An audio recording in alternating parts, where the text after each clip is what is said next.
Alright, hi everyone, how's it going? We are here for some more Monday Night Bingo for Season 3. Thank you, Bun, for being here. Lurkers, thank you for being here. If y'all don't know what this is, welcome to Monday Night Bingo. But on a Tuesday? But on a Tuesday. Thank you. We don't want to confuse anyone and make them think it's still Monday. That's true. The worst day of the week. That's true. I'm here with my wife, Bun. She may or may not have commentary on the actual games themselves. I'm not. I always got commentary. Bun's always got stuff to say, so. It may or may not be relevant. That's okay. We appreciate the color commentary here anyway. For those that don't know what Monday Night Bingo is, though, I started a weekly recap show last season. It kind of fizzled out towards the end of last season, but I'm hopefully going to be able to have the energy to keep it up. One of the changes that we're going to be making this season is instead of doing all 5 tiers back to back on after a work night, which in hindsight was a really not great idea, we're going to split it up, so we're only going to be doing the A tier and B1 tier games today, and then the B2, C1, and C2 games sometime later in the week. Once things settle down a little bit, the next couple of weeks are going to be kind of busy, but once things settle down, ideally we'll probably be doing one of the episodes on the weekend and one during the week. But we're still kind of figuring out the exact schedule for it. But either way, as Nightbot mentioned a couple of posts ago, I am also almost immediately uploading all of these onto YouTube when they're done. So if you happen to miss this stream, or if it's right now and there's 3 other actual bingo games happening live right this second, perhaps you may end up catching this VOD, in which case, hi. We're going to be recapping, hopefully fairly quickly, the games that were all played in each week. I do also have something new to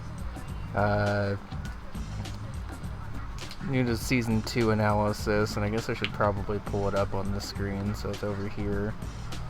But in addition to the main doc, which shoutouts to a couple of people here for helping me. Before we get too far, I'm just going to directly shout them out. Thank you, Zachary. Thank you, Karma. Thank you, Ace. Thank you, Mora. Thank you, Smo. Thank you, Hihu. And let me scroll up to make sure I'm not forgetting anyone here. Violet, Matt, Val.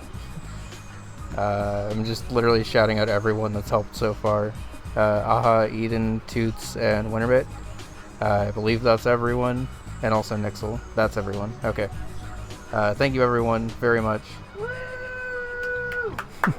And also Val, because I don't remember if I shouted out Val. But thank you all very much for helping out with this, because we have a lot of games to recap.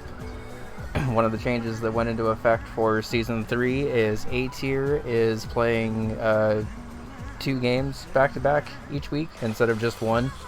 A tier is officially too good for just one game each week, because otherwise it would go too fast. So they basically get a double-length season while everyone else is working through 8 weeks. They have 8 weeks, but we'll have a total of 16 games to get through, which is also why we wanted to divide up A tier and B1 together, because that actually ends up working out to be about the same amount of games each week. But in addition to all of that, I've also been working with Frank to get some season-long goal analysis and stuff that people have actually been able to complete. So I guess before we actually get into the recaps themselves, since this is actually new stuff, these are goals completed by tier and game each week, totaling up to the total amount. As you can imagine, generals all having 5 on each board and also guaranteed to show up mean they're far and away the most important thing. But everything else here, if it has a VOD on UFO50.bingo, it is tracked here. Shoutouts to Frank for pulling all this data on this page and allowing me to kind of work off of it here for all of these other ones. We also have week-by-week breakdowns, which I should hopefully be able to make into a nice little chart at the end, so we can see which games were more popular at what points in the season. Goals completed by player, which is still pretty in progress, but hopefully should have like player-specific statistics and stuff. Also in progress, but the same thing, but for goals and like how much they're actually being completed each season. And then Frank's game data, which is just everything on UFO50.bingo that has a VOD, so his bot can like parse it out and do timestamps and stuff. We're very excited about all these numbers, because hopefully it should lead to some kind of interesting analysis. Like Bug Hunter and Hyper Contender being two of the most popular games in Week 1 and early Week 2 kind of makes sense. But then you see stuff like Paint Chase up here, which like I don't think we saw Paint Chase really much at all last season, so that's pretty cool to see. And then farther down here you start to see some of the less popular games, which I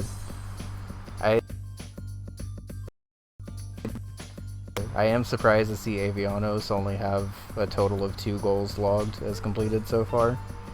But it is cool that everything's been played at least once.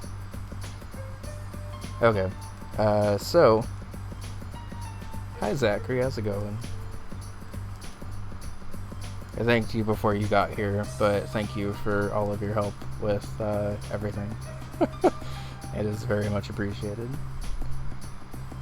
Okay, so I went ahead and mentioned that A tier has 2 games each week. The second game between Red Robot and Skousen actually has not been played yet, so we're just going to be recapping the Week 1 game here. Oh, come on laptop, you gotta do better than this, hold on. Everything started freezing the second I clicked play. I mean, I do have a lot of stuff open, but I like need it all open. So I guess what I'm gonna do is I'm just gonna exit out of Discord on here.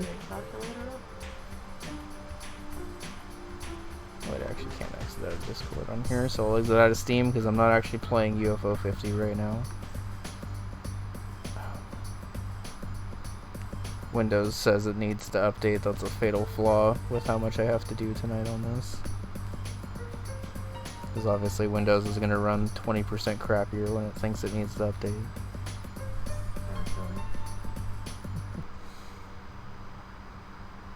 1 second, everyone.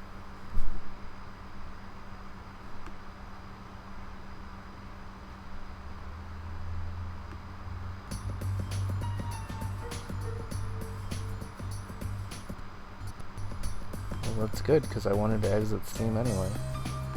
Thank you for letting me know, though.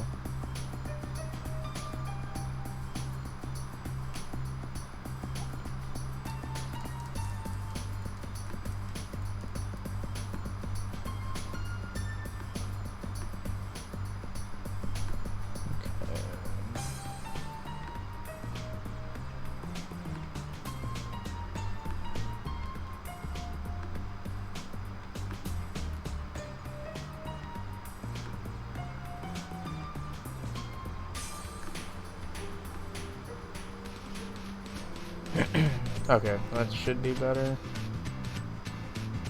There we go.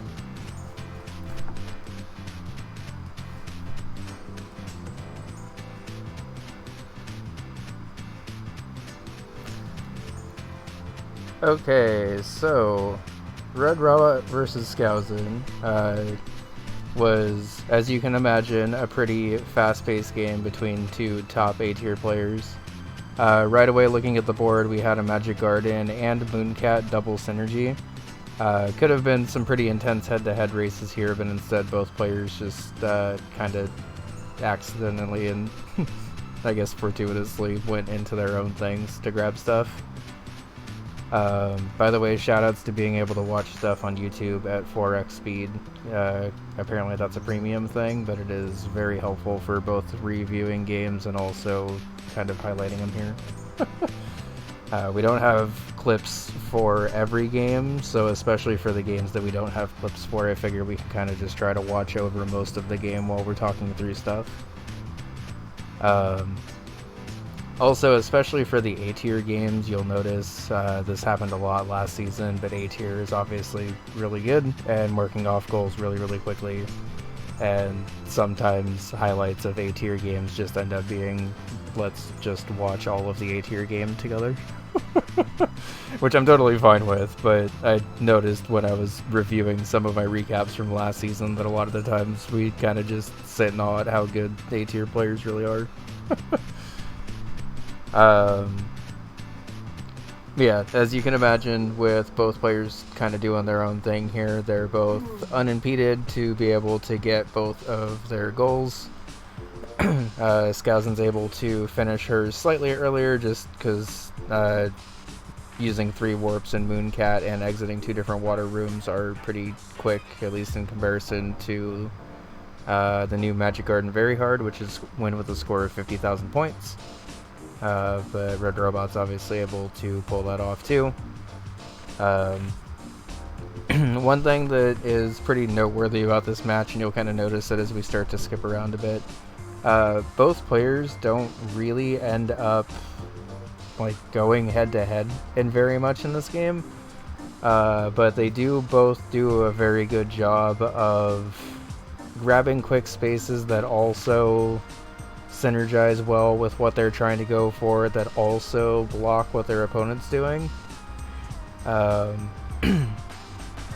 And it's very impressive to watch because basically all of the like dream board synergies that a lot of players have end up being accomplished in this match, honestly, where like you look at a board and you're like, oh, there's double Barbuda, I could just sit in here for a little bit, take a little detour to the Mimic, get 25 rooms and a gift, and then also mark off 2 spaces.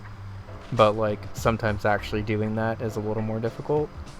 Skousen going for a similar thing here with double Hotfoot and using her last match to basically link up into the second space, which allows her to get that first space on the way to the second space.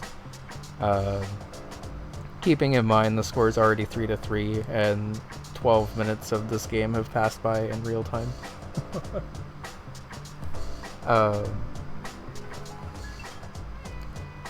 So yeah, as both players are making their way through here, Skousen is going to be able to grab the Hotfoot square. How much does this like me skipping around? Okay. Not ideal, but it's fine. And meanwhile, Red Robot is able to defeat the Mimic. Not get 25 rooms yet, but 25 rooms is one that you can definitely come back to now that you know that you have a bunch of Barbuda progress anyway. But yeah, as I was mentioning, both players do a very good job of just grabbing these spaces that both help their own bingos and also block their opponents. That Bushido Ball. Yo, Matt, how's it going? Hi everyone, we are just getting started. Welcome in. I'm CEO. Still faster than me. I don't know. Hi Toots. It's okay. I'm here with my wife, Princess Bun Bun, and we are recapping and watching through all of the A tier and B1 tier matches. We are just getting started. This is the first game we recapped because I wanted to show off some of the like fancy stat stuff, but I might show it off again after the tier's done so we can review stuff. I didn't notice the Red Robot held visit 25 rooms, which is kind of funny. I guess there was technically not a reason not to hold that, because maybe could have baited Skousen into trying to get it if she thought that somehow Red Robot didn't, but also didn't really have a reason not to, I guess. So while Skousen's done a really good job of blocking a lot of the bingos that are on the board, Red Robot's also done that and just kind of has better board positioning right now. So while he's working through an extended Campanella 1 play, but one that helps out at least with gifts, bosses. I don't see cherries or gold. Okay, so I guess that wasn't marked yet.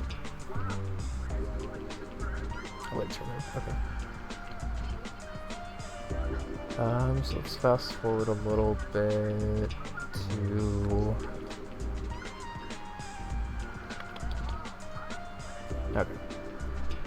So after getting 25 lives in Campanella 1, hops into Campanella 3 to get slightly slower bosses, but bosses that still help. And since you have to get through 2 of the bosses to be able to grab that space, there's additional good synergy there. There's not like a ton to super discuss with the rest of this match, because Red Robot kind of just holds that 2-square lead through the rest of the game. Skousen did a really good job of playing into this, and with the Ants synergy and 2 levels is able to bring it back within 1.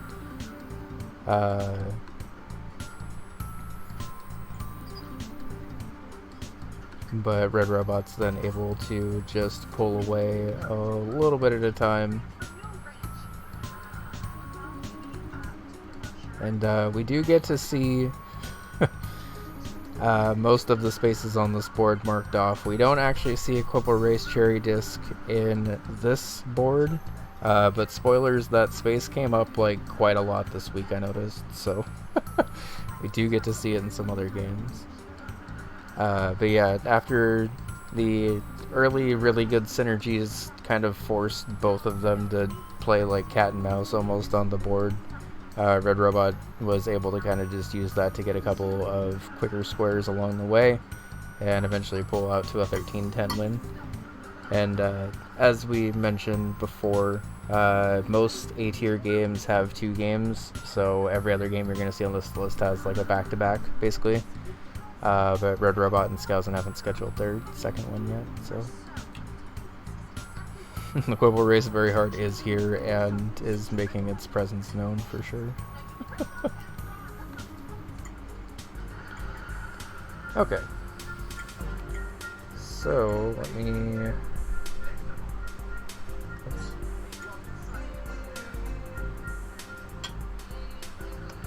Okay, so no highlights for this one either.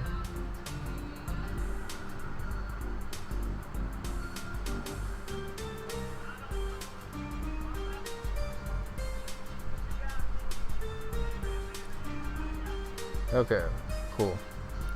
So this method seems to be working pretty well.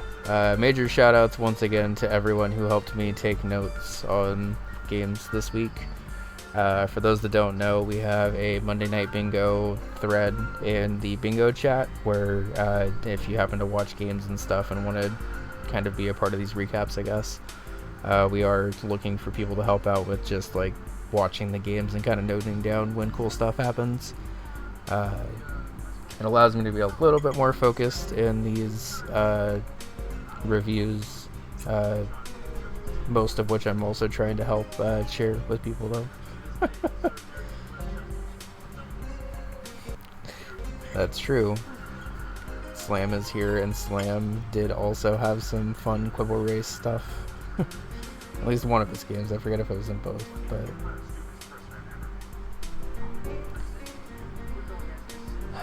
Okay, I think it's the Twitch tabs that are killing me here, because this many YouTube tabs shouldn't really be that big of a deal. But Twitch has been very weird about having multiple tabs open at once lately.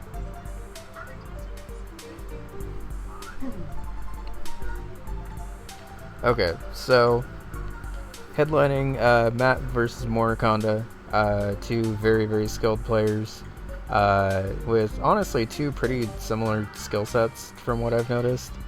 I think Mora even mentioned in one of our spicy matches that she views herself as Matt game adjacent, but in her own words, not mine, not quite as good at the Matt games. I think she's underselling herself because all of these races ended up being very close, but also, to be fair, I wouldn't necessarily want to try to race Matt and Felgress either. We do have a pretty close head-to-head here that I think mostly actually just came down to coin RNG, because both players played that very cleanly and got their gold discs right away before venturing out into other stuff. One thing you'll notice, really with all of the games, but I guess for new viewers here that don't necessarily watch a ton of Bingo, you may wonder why players stay in games a little bit longer than the goals specify.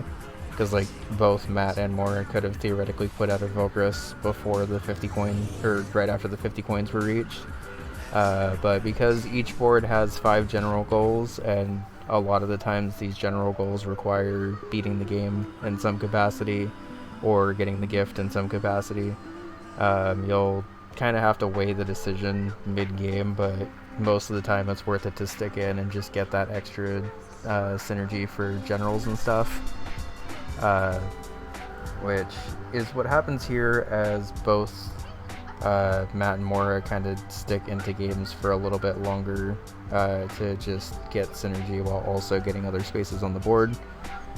We do have double Quibble Race on the board on this, so the nice thing about double Quibble Race spaces is if one of them doesn't work out, it's really not the end of the world, because Quibble Race is a really short game anyway. So like here, even if you didn't have to stick in for Gold Disc, like it makes sense to at least try it until you can't, I guess.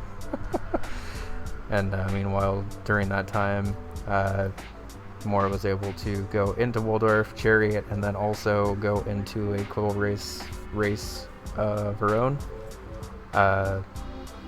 Quibble Race, unfortunately, was Quibble Race for Matt. And although he was able to grab the sponsored Quibble goal, wasn't able to grab the Gold Disc. With the board the way that it is, Mora being able to push this diagonal would actually be pretty helpful here. Because currently it has sort of felt like she's been more focused on blocking the bingos rather than being able to set one up on her own here. But Matt's just doing a really good job in this game of grabbing the quick goals that are there and executing them, and doing so in Devolution, which by the way looks hilarious at 4 times speed. If only people could think this fast. And then Mora pops into Good Jobs, which is one of the new goals this season. Major shout outs to everyone who worked on the goals between Season 2 and Season 3, because while the goal list looks mostly similar to Season 2, like the jump from Season 1 to Season 2 was like much more different than the jump from Season 2 to Season 3 in my opinion. There are still a couple of pretty major changes, and I guess while we're on this board it actually makes sense to kind of highlight that as Mora pops into Hyper Contender to go for the very hard. So first things first, the named generals on this board Day Job, but you'll see them elsewhere. Rather than having like a you must play this many levels from each game on this card, like caveat to it, I believe everything except Amy you can now do with like any combination of stuff. So like theoretically, if Mora really wanted to, she could have stuck in Bug Hunter, used Good Jobs to beat 9 random seeded games of Bug Hunter, and then marked off Day Job. Or you can speedrun a good portion of Rail Heist, or beat Onion Delivery in 2 levels of Rail Heist. So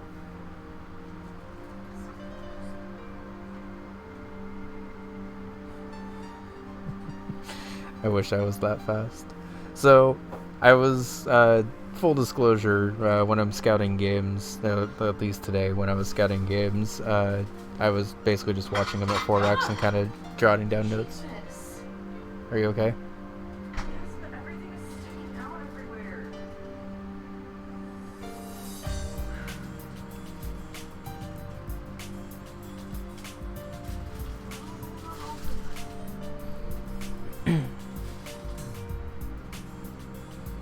Do you need my help? Okay. All this stuff can't be sticking out like this. I don't get it. You just did the dishes yesterday.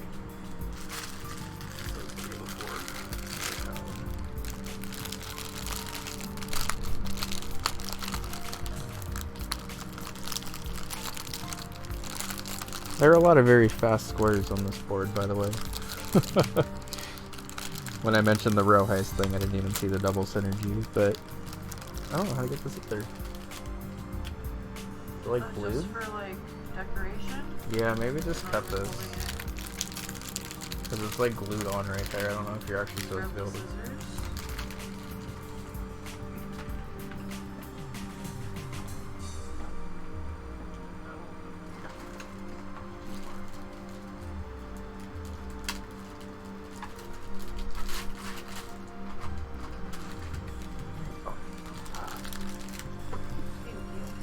You're welcome.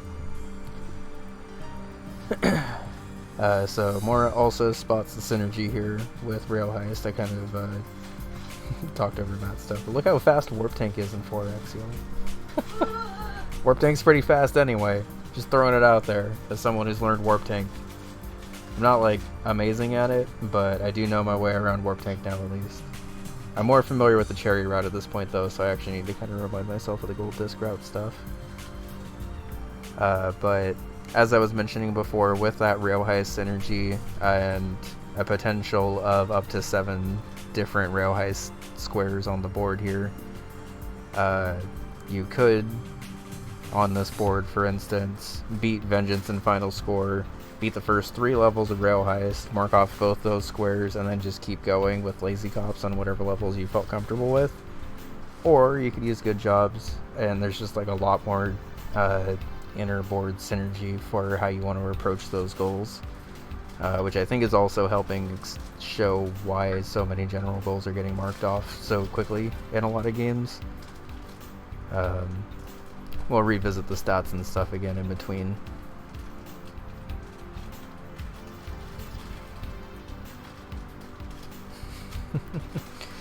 Yeah, some of these games actually look like they should be played at 4X, like when I was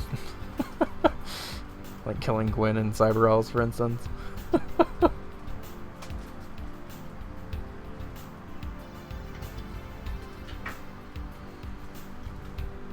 Block Koala, for instance. Look how fast this block's going.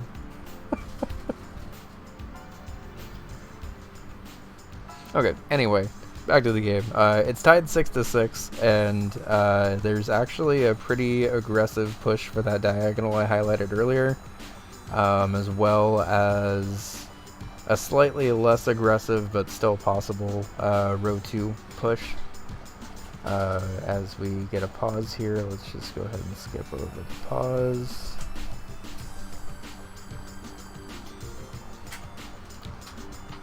So at this point in the game, a half hour in, it's tied 6-6, which is pretty typical A tier pace. Not that Matt needs any help looking fast in Velgarest, but Matt at 4X in Velgarest is just flying up. But Mora goes on a bit of a gift rush here, seeing that she already has 4, and a center square for that would be pretty helpful with the diagonal that she's pushing as well.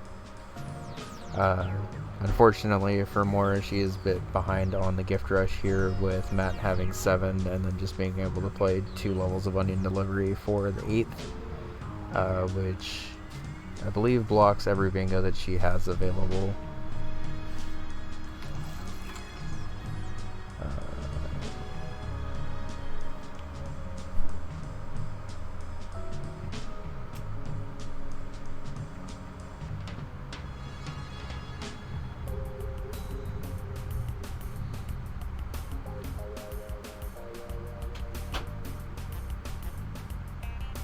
Oh, so for what it's worth, Mora actually did get to 7 gifts, and that would have been number 8. I didn't realize that we were slightly behind on the gift count there in the tracker, but that definitely made that a very close one.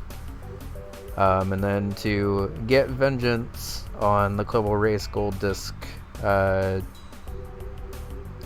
it's tough to even call it a failed Gold Disc, because like Quibble Race is just kind of Quibble Race sometimes, but like both players being unable to grab the Quibble Race Gold Disc on their first attempt, I guess is the best way to say it. Matt more than makes up for that in this round, and as you maybe saw from the preview, not only gets the Gold Disc, but actually does get the cherry here.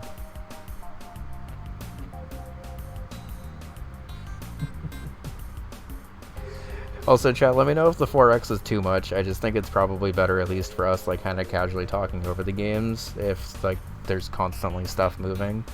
And like while I have notes on the games, most of them are kind of just like general notes on the game flow and stuff, which is a little easier to watch back with y'all. So we may be taking a little bit more time on the A tier games, but as I've mentioned like ad nauseum in these reviews, A tier games are dense, and A tier games have a lot going on because y'all are good. Okay, that's what I figured. If we have specific moments that either you or anyone in chat want to see at regular speed, feel free to shout it out, by the way. Because as of right now, the plan's kind of just to keep it on 4x or 2x and watch over stuff. Unfortunately, Twitch doesn't let me go up to 4x because Twitch's VOD capabilities are not it. You think with them forcing everyone to go back under 100 hours, they maybe would have made the ones that are there a little bit better, but nope. Facecam is going to be amazing at 4x. Also, I haven't said hi to really anyone directly, but hi everyone, welcome in. If you'll miss the intro, the plan is to recap A tier and B1 tier matches tonight. And then we'll do B2, C1, and C2 at some point later in the week. These first 2 weeks of the season are pretty busy for me. Ideally, what we would end up doing is having like one of the recaps on Sunday or something. And then one of the recaps on Monday night where it should be. But basically, with A tier now having 2 games a week, it kind of made sense to split it up, so I'm not doing like 6 hours of recaps once a night each week. 4x Dr. Dillo is pretty great.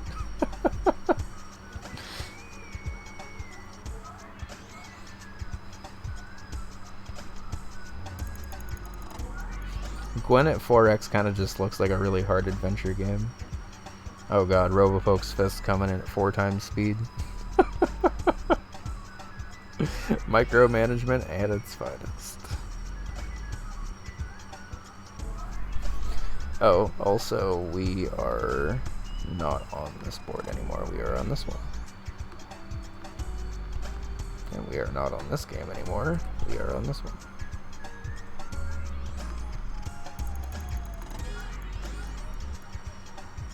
Okay.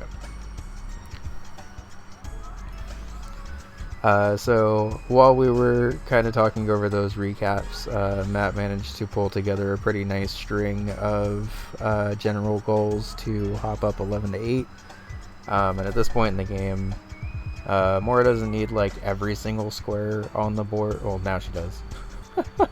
At 11, she would have just needed to get up to 12 first, but since Matt reached 12, Mora would theoretically need to get every single space left on the board, which includes a bunch of Rail Heist, the hardest level in Cyber Owls, 4 levels in Block Koala, and beating Matt to this Hyper Contender Gold Disc, which Matt intelligently hops into Hyper Contender since that's going to be the longest one.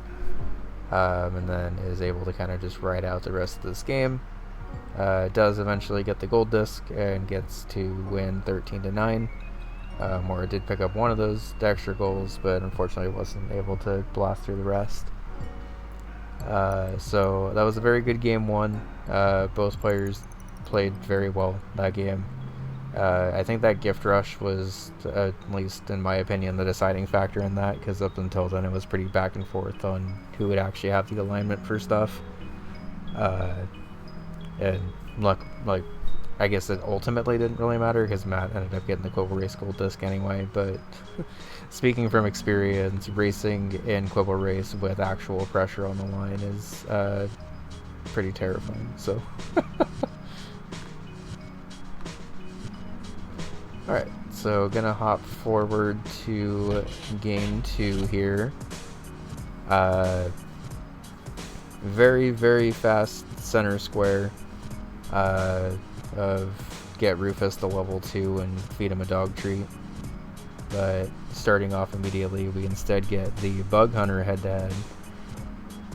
Bug Hunter on this board goes absolutely wild, as you can see, with 4 spaces highlighted. Unfortunately, the synergy between these doesn't appear to be great. Sometimes you can get a good seated job that actually allows you to get the pit kills as well, but Phaloris is not great for that, and Armadon's also not great for that. Oh, well, never mind, Mora just got it anyway, but in my opinion, those aren't like amazing. I mean, I guess Armadon's fine, but Polaris can be kind of awkward because you have to get up to the elevation of it first.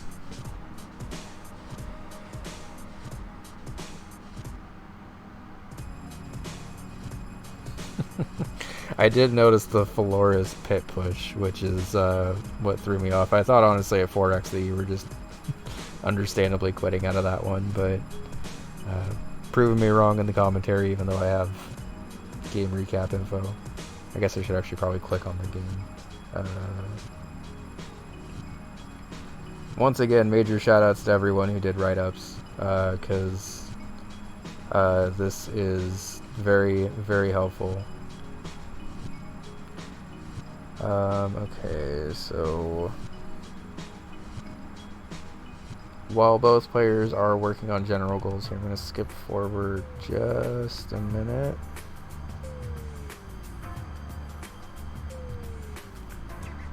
Because up 3-2, we get a pretty direct head-to-head in Paint Chase, which, according to the stats, was actually a pretty popular game this week. I'm a little surprised because it felt like in Season 1 and even into Season 2, we didn't really see Paint Chase all too often, but we definitely got to this week. With this being a pretty important head-to-head by... Oh, quality, come back please.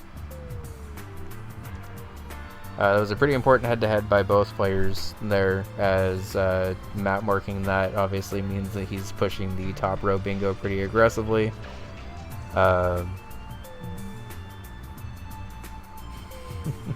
We did almost get a very direct head-to-head Fistel race, but Mora ended up popping into Pilot Quest for just a little bit of extra progress. That little bit of extra progress does mean that Matt is able to get about a half a level lead in Fistel, which isn't a huge lead, but unfortunately is, I guess unfortunately for Mora, I guess I should say, is just enough of a lead here to be able to pull ahead on money account here. It is a pretty tense head-to-head here because Matt does start to get pretty low on health, but luckily once you've gotten to the subway you're normally fine, and is able to grab the $50, and Mora loses the second head-to-head back-to-back, which is pretty tough luck.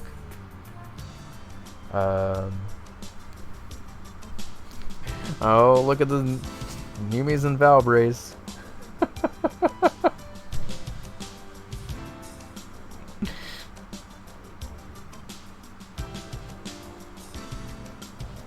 Yeah, I will check the stats again once we're done with the A-tier games, because I am kind of curious, but I was pretty pleasantly surprised to see Paint Chase as high as it is. As someone who is like perfectly adequate at Paint Chase, it's cool to see it actually played a little bit. But luckily Mora is able to rush the Zweihander while Matt's working on Ninpek. We do get a little bit of a Ninpek race here. As any bingo player will let you know, though, Ninpek is maybe the scariest game to race just because there's nothing you can do about it at all to speed it up. Like, unless you're going for the Ninpek gold disc and you happen to be better at killing the final boss or something.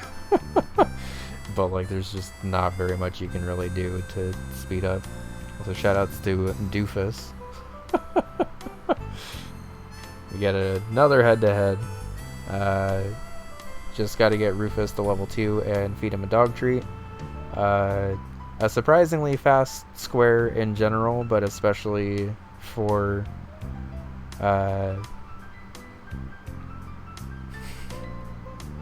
so as you can tell, both players are kind of just going at this unrouted, which in my opinion is a more fun way to play Grimstone, but does open you up to a little bit of RNG, and by a little bit I mean a lot of it. The RNG for this goal in particular is not really the end of the world, because you just need to get to the point where you can get the dog treat, and then even if Rufus faints or whatever, you can bring him back to life after that. But as you can see, when you get here with the dog treat, you just get to level up Rufus first, and then it just makes leveling him up to level 2 even easier. While Matt is finishing up this goal, Mora had switched into Devolition to go for the very hard, and I guess the cherry on what is looking to be an extremely bad board for cherries. Zachary mentioned that this game was surprisingly close to the first in terms of general goals, but this one becoming cherry just 3 games on this card made for a much worse board for that, because you have Bushido Ball and stuff, obviously, but after that you're cherry and Bug Hunter. I guess Kick Club, but like even then you still gotta get another one out of this board. So you're either cherrying Onion Delivery or cherrying Kick Club. I guess if you're Val specifically, maybe cherrying Combat Ants, but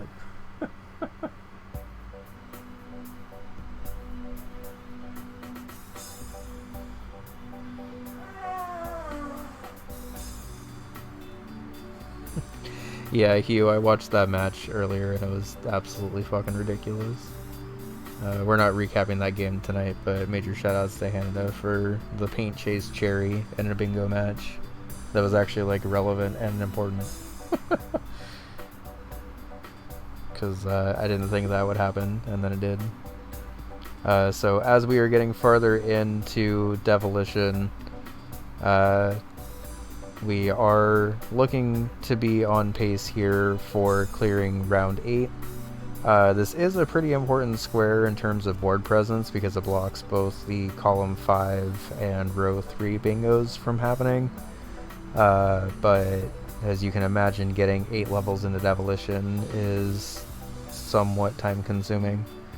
It does have nice synergy with beat 8 levels in 3 games on this card, which was looking to be a pretty tough general goal to accomplish in this. Because after, well, I guess not particularly, I guess, because you still have Paint Chase with the level select code. But anyway, Mora is on pace at this point to finish up Devolition, but I assume, based on the layout of that, thought that she needed to be 1 tile farther back for the final boss of it, and unfortunately isn't able to grab the cherry. Does get through round 8 and is holding it slightly, but wasn't able to grab the cherry, which would have been helpful for obvious other general goal stuff.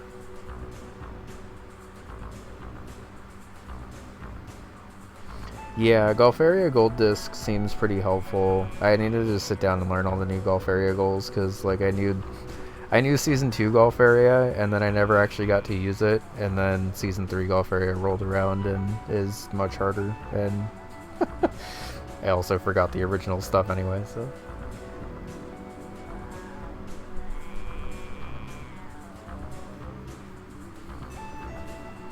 My dream goal this season is to have a viable Warp Tank gift, at least.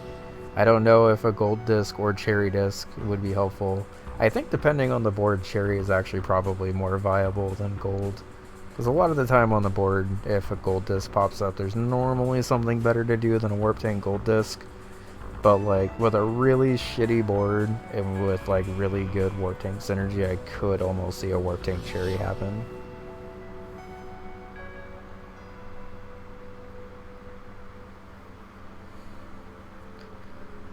This is the Mora Bug Hunter day job moment. Yeah. I was just gotta let this play in the background, but keeping in mind that Mora is looking for creative ways to solve the beat 8 levels on 3 games on this card goal.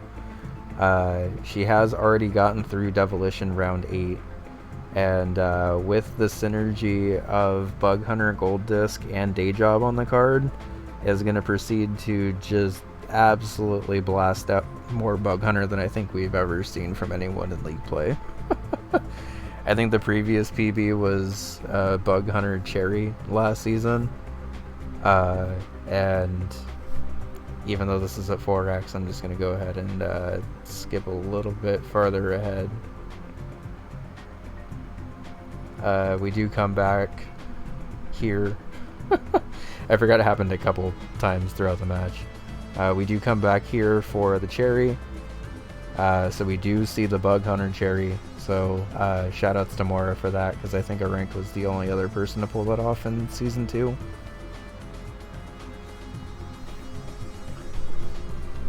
But not only that, we're going past that. We're going farther. I almost wonder if it's worth... It's probably not, but someone's going to do it now that I said something about it.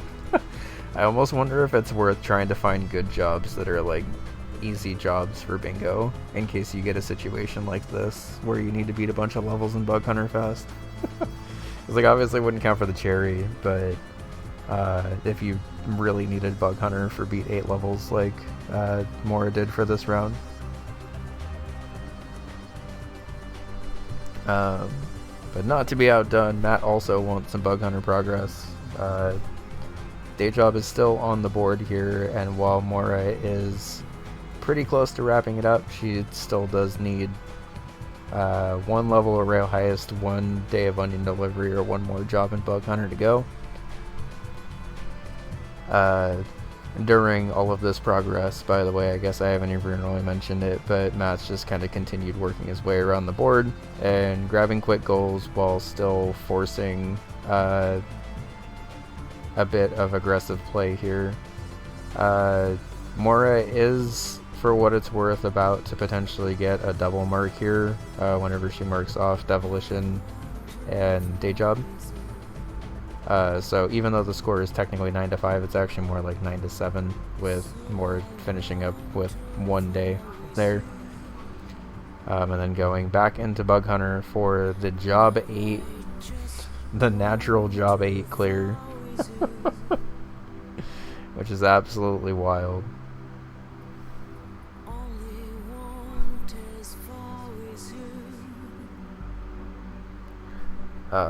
But despite it being wild, as you can see from the rest of the board and or Matt's side, Matt has just done a really good, efficient job of grabbing everything else on the board in the meantime.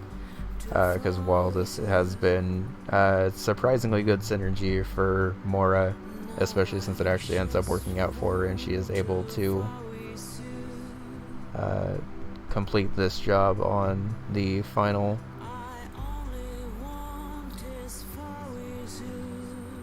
And then does pop back into Paint Chase to grab an extra 3 levels. During all of this time, though, Matt's pretty uncontested to just do kind of whatever he wants.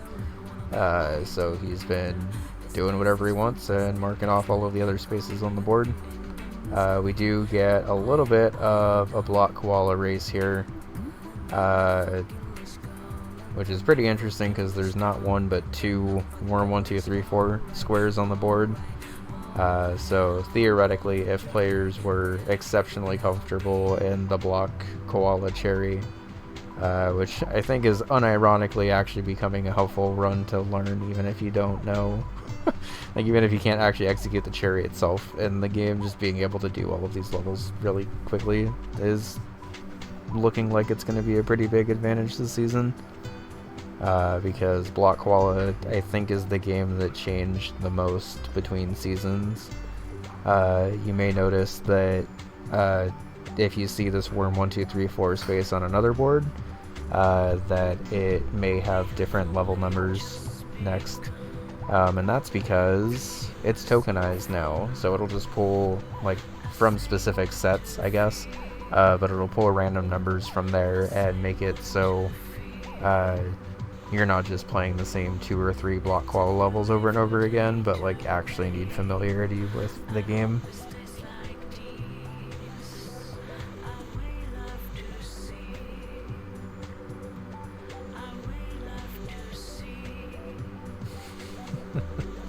That's really funny. yeah, Matt's able to grab the other square and win 13-10 in game 2. Both players played really well. Matt was incredibly efficient and just grabbed everything. Also, I kind of didn't even talk about it, but shout outs to Matt for popping into Ants, because I know that's not necessarily one of his favorite games here, but is able to clear Commando and Spider Nest uncontested here. And yeah, some good games.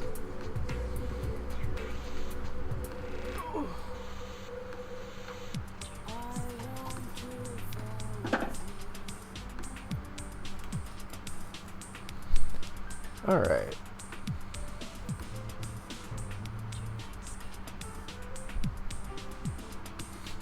Yeah, I wanted to give the shoutouts to Matt for playing Ants, because I know that's not a common occurrence.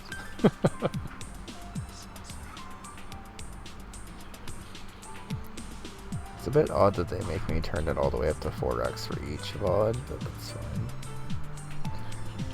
Okay, so next up is Hugo versus Ivan. Upon board reveal, you'll notice that the Hyper Contender center square is incredibly fast.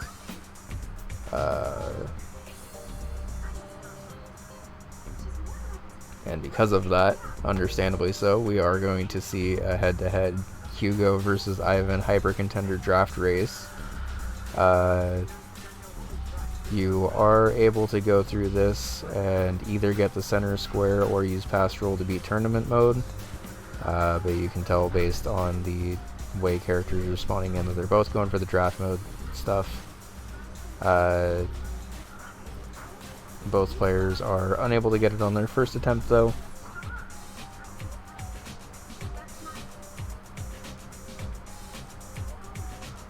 Oh, sorry, that was just fight 1. Never mind. But Ivan was able to clutch up with fight 2, win pass rule, and then go into the double overbold synergy, while Hugo goes into Bushido Ball to just win 2 rounds in a tournament, which is also a pretty fast goal. But just looking at this board while we're skipping ahead just a little bit to the 9-minute mark. Over here.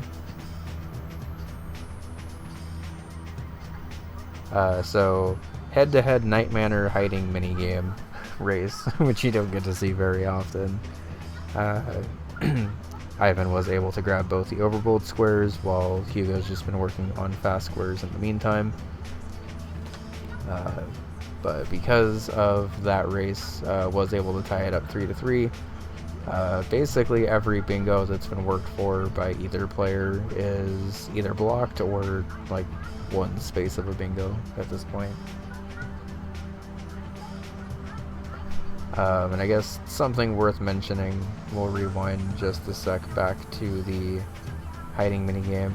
The amount of times that this bar bounces back and forth is random. So, depending on the way that rolled for Hugo in the first time, that alone could have been enough for him to lose the space there. But they didn't, so kudos to getting the rolls and winning the minigame as needed.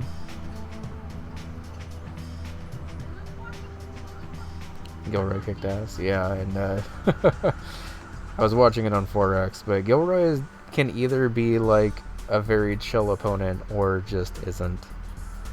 But kind of talking over the beginning portions of this, both players are still doing a good job of noticing the quick spaces on the board.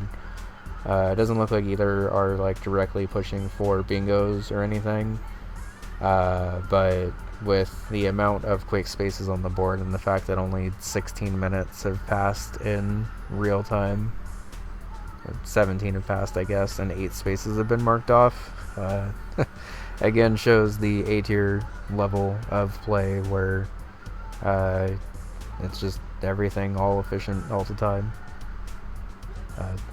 I say that as Hugo accidentally gets shot by the lawman, but they could be a little picky, I guess, with the way the guns work and stuff.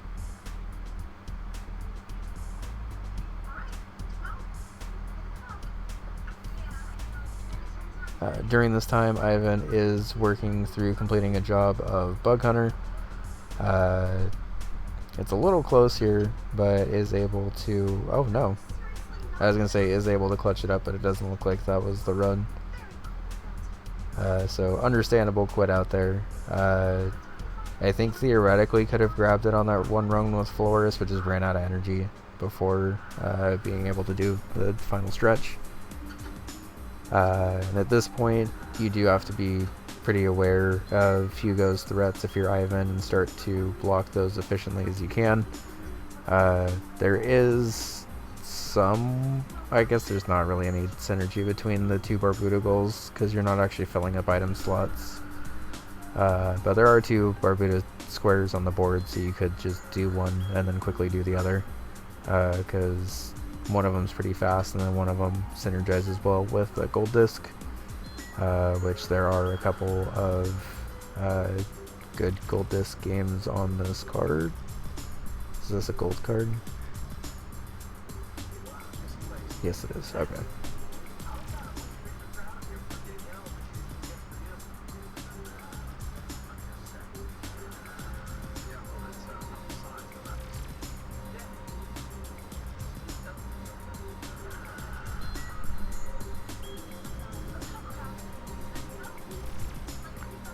Okay, so with this 6-3 lead, according to the notes here, both players kind of just do a good job of sticking to their own games and just knocking out goals. This is one of those games where players just keep playing efficiently and doing what they need to do to grab stuff. I'm going to fast forward off of Camouflage because Camouflage fast is not it. But we see attempt number 2 at Bug Hunter complete a job, and this one goes much better for Ivan, able to clear with significant amount of time left and bring it back within 1.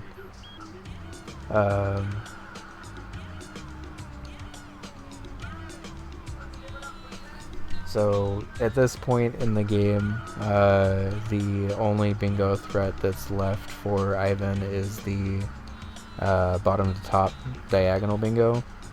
And Hugo has a couple of bingo threats with the column 4 and row 2 bingo, but none that are being like immediately pressed. Like I guess the Campanella trilogy is like technically being worked on, but it doesn't. Oh, I guess if this Campanella trilogy were to turn into a Campanella gold disc, I haven't actually seen the results of this run. But it looks like not. So I guess if that had theoretically been able to be a gold disc, that could have been a lot of synergy with the bosses and stuff too.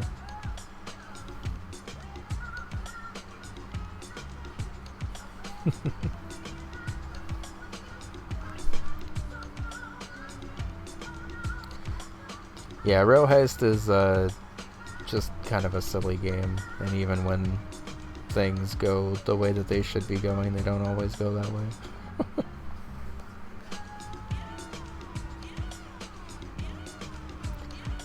So worth mentioning here, by the way, that Ivan has kind of slowly but steadily like pegged his way back into the game here.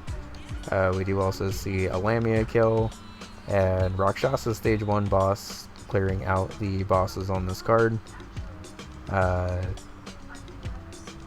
this point you might as well stick it in for the gift, I guess, but so seeing the importance of that diagonal space, both for blocking the 2 bingos that Hugo has and also advancing his own last bingo, Ivan does hop into Golfaria to collect 2 T pieces. And I think also seeing the importance of that, Hugo decides to follow suit here. So we do get a head-to-head Golfaria race, which is always pretty hyped to see, because not a very common game to race, but especially in the higher tiers, like, it is an important game to know because it is actually pretty fast if you can be comfortable moving around, which is much easier said than done, by the way. Like, even as someone in B1 moving in Golf area without the brakes is not it sometimes. So perhaps that is why you see Ivan go a little out of his way to get the brakes, because I don't think you actually need... Oh wait, I think you do need the brakes actually for the T-piece in the water. I don't think you need it for the one in the sand, but you do need it for this one up here.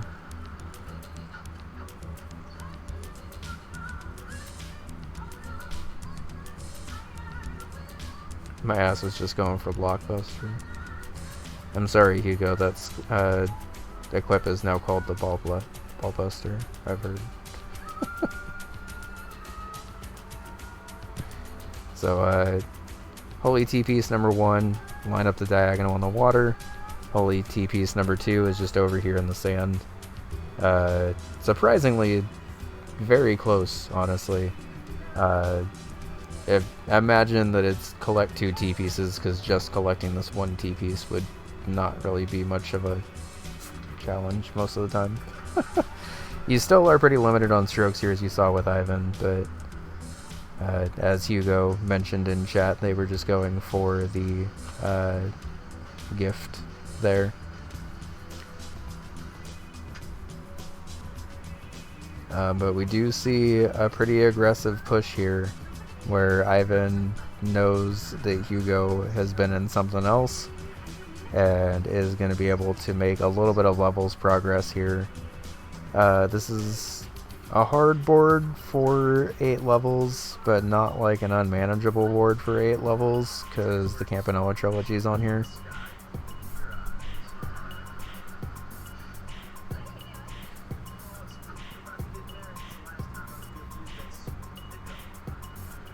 You were going for Camp Gold with this to get synergy? That makes sense, yeah. I'm grateful that Campanella Gold Disc has become more viable, because I even got to almost do it in my game with Ace. And like, it actually made sense to do both for Gold Disc and Campanella Trilogy and for bosses and stuff.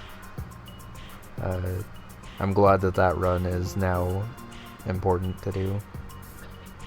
But with Hugo blocking the diagonal there, Ivan will need at this point every single space left on the board. Does already have the Golf area T pieces, and was understandably holding it for as long as they theoretically could have been, if Hugo was able to pick that up. But at this point in the match, down 12-10, is going to look like they theoretically would just need the Rakshasa Gold Disc, Avianos Gold Disc, and then another 2 Gold Discs on the card.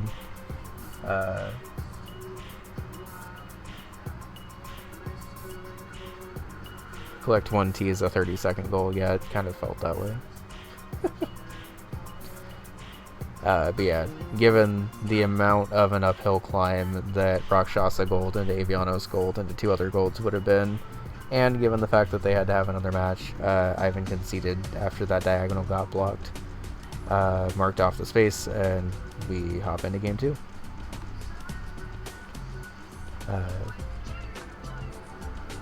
So, in game 2,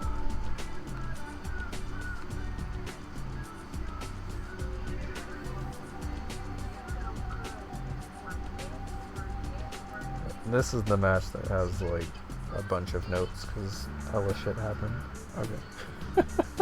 Spoilers, the hella shit happens in this match, I guess, but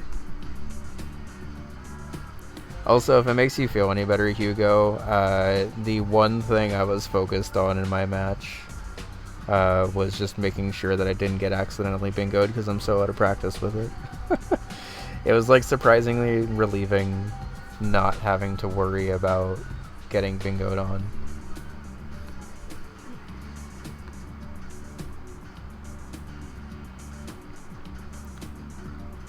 Okay.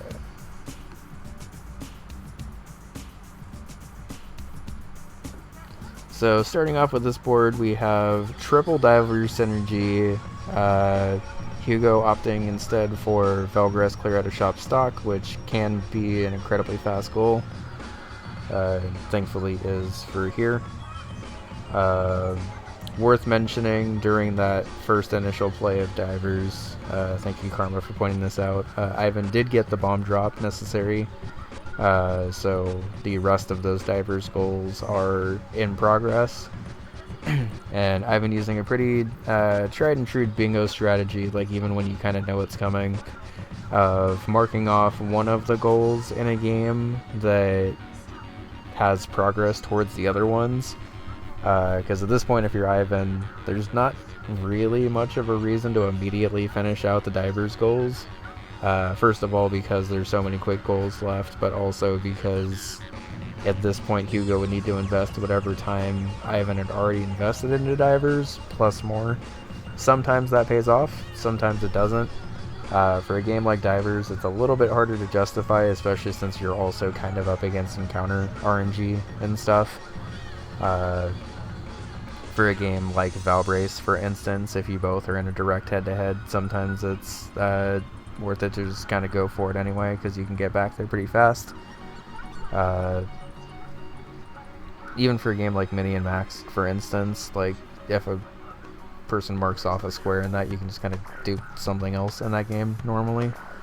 Like the only time there's really like bank progress in that game specifically, I guess, is with the Chinese goal. But during that random tangent, we've already seen 5 squares marked off in 8 minutes, with very much progress towards a 6th square in 9 minutes. So as players are marking these off, we get a couple of pretty quick marks, and then we'll skip ahead to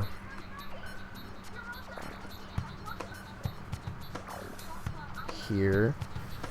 So tied 3-3. Both players are working on their own goals here, with Hugo finishing up Lazy Cops and Ivan working their way through the Waldorf Cherry, and what appears to be a pretty early snipe in this, but because Hugo just marked off the Lazy Cop square, Ivan knows that they have at least like a little bit of time to hold the Waldorf Cherry, and that's assuming that immediately after Rail Heist, Hugo hopped into Waldorf to get the cherry for it. But unfortunately for Ivan, we see the drawbacks of a hold here, and specifically holding something when you're like in a high pressure situation here, because the goal that Ivan's working on is have 3 heroes at once, which requires you to kind of pull stuff back a lot, and with that extra attention diverted away, Hugo's able to start, finish, and mark off the Waldorf Cherry in that time.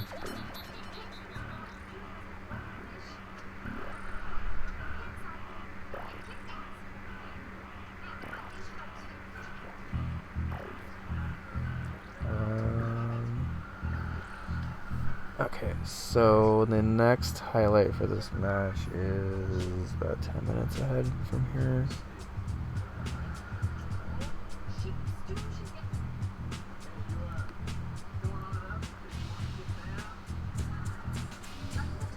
Okay, so at this time in the match, we have a direct head-to-head Mortal 2 cherry race, which I feel like you used to see absolutely everywhere in Season 1, kind of everywhere in Season 2, and is actually going to be like situational but still very important for Season 3, I think.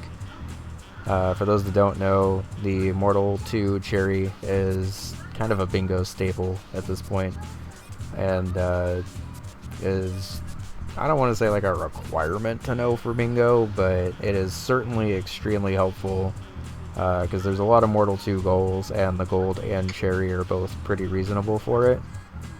But with just that little bit of extra time, Hugo accidentally charging a portal loses just enough time for Ivan to be able to just barely grab that cherry and grab the diagonal block there. So at this point in the game, it's tied 7-7, and it looks at this point like most of the bingos are blocked. Like, if I was playing this game live, I would kind of in my head assume that most of the bingo threats on this board are taken care of. But what you may notice up at the top with the board preview is that the column 5 bingo was left somehow pretty unattended during all of this. So even though Hugo is able to jump up 8-7, Ivan is in a pretty good position to be able to win a fight against Piranhas as they start to work on some of the other stuff on this board. Both players do pop in for a quick Cyber Owls 2K race. At this point in the game, I think it's more just a space that players are comfortable with going for. But unfortunately, that death in Chicago does set Ivan back a little bit.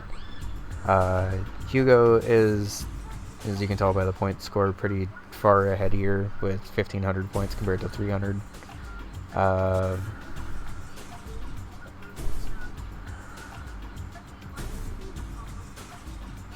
So just really needs a clear of Chicago to be able to get enough points for the center square, which at this point of the game doesn't actually help either player.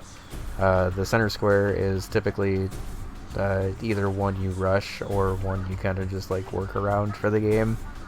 And this seemed to be a game where it was mostly worked around since both players didn't think to go for it until a bit later here. But as we get some 4x Cyber Owls elevator action, Hugo is going to be able to pick this space up. And at this point in the game, Ivan's main chance at winning is the one that they had before, which is the column 5 bingo. I think at this point in the match, Hugo is most likely just going for the remaining spaces in the other generals that feel fine to go for. But there's a little bit of an extra push here for Ivan to be able to make their way through Mortal 1 and then also 8 levels, and then also the incredible amount of progress they have in Divers is definitely a good sign. Also, shout out to that spike jump in 1-1, because even with the alignment, that jump can be kind of hard sometimes.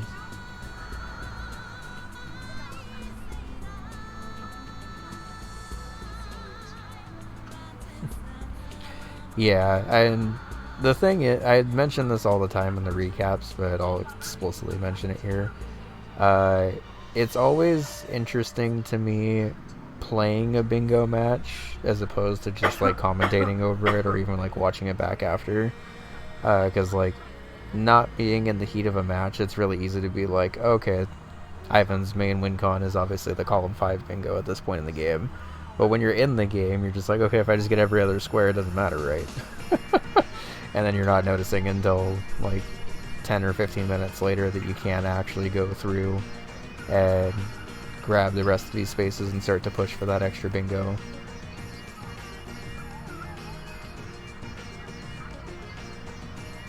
And given the state of the board, I definitely don't blame Hugo here for not seeing the bingo threat, and at this point Ivan for not going for 8 levels and stuff, because when you're in Ivan's position, I imagine at this point they've probably seen the bingo threat, but up until you mark off that 3rd square in a row, it can sometimes be hard to even see that you have that option for you.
some Devolution for a bit and just get farther in.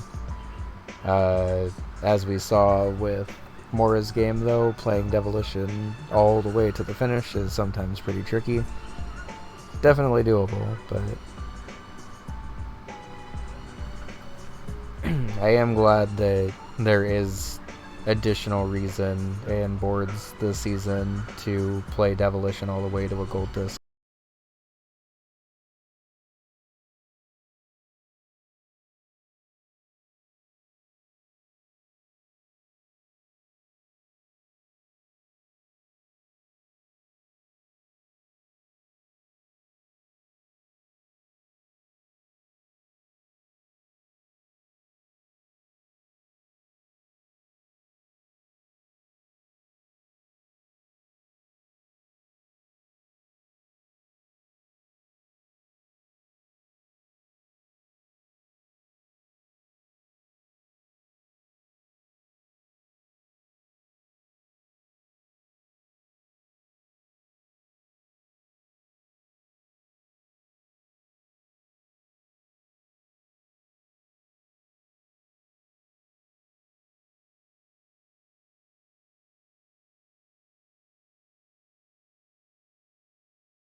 Puzzler race.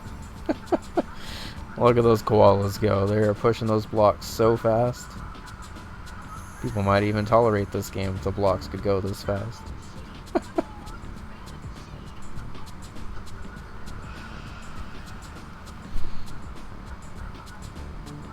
So as that progress is made, as you can tell, this is a pretty intense and in-depth match here. Ivan is able to finish their block wall of games first, and then Hume through a couple of levels of the tactics. At this point, it is a firm 8 levels race, which unfortunately Hugo is pretty far behind on. So even though Hugo is able to grab the 12 squares, we are in the situation where if Ivan is able to grab the remaining 2, in addition to a bingo at this point, would win by a majority. So we do see Block Wall get finished, and Rail Heist is on the way.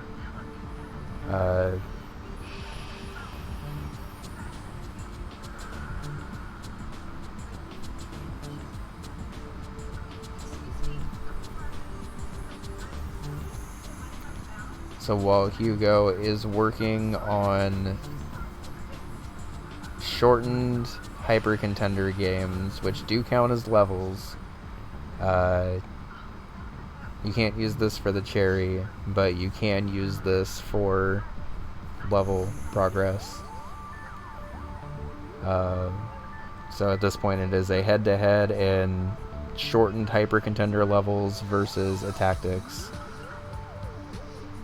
And the gods are kind to Ivan here, and it's able to mark off 8 levels.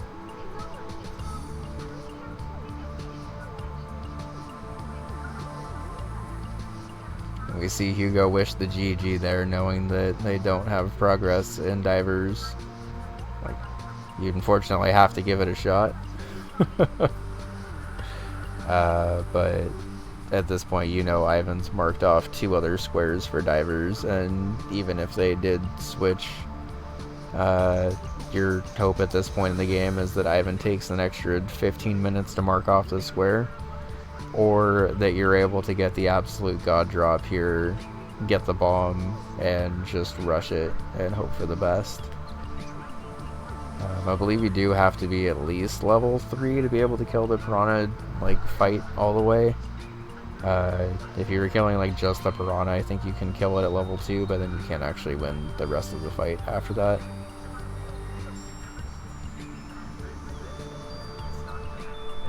Also, hi again everyone who came in late. Hope everyone's doing well, and happy Tuesday. Monday Night Tuesday edition. So we do get the head-to-head swimmies of divers. I'm just hoping that each player gets enough experience to be able to clear the fight. It does get pretty close here, because Hugo is able to get all the way nearly to level 3. I don't think they have the bomb though, whereas Ivan does. And 2 piranhas and an urchin is typically much more friendly, but if the urchin blocks like that, it can be kind of annoying. I guess I don't really know if you would prefer 2 piranhas and an urchin or 3 piranhas, but it feels like the piranhas do more damage.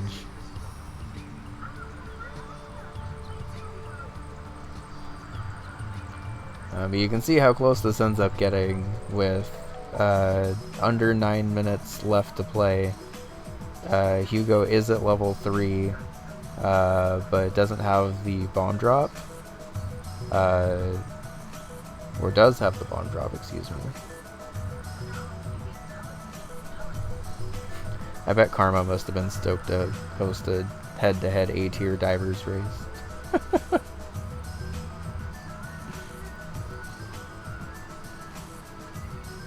Okay, so we do have the bomb, but Hugo is instead opting to use the bomb and grab this pearl.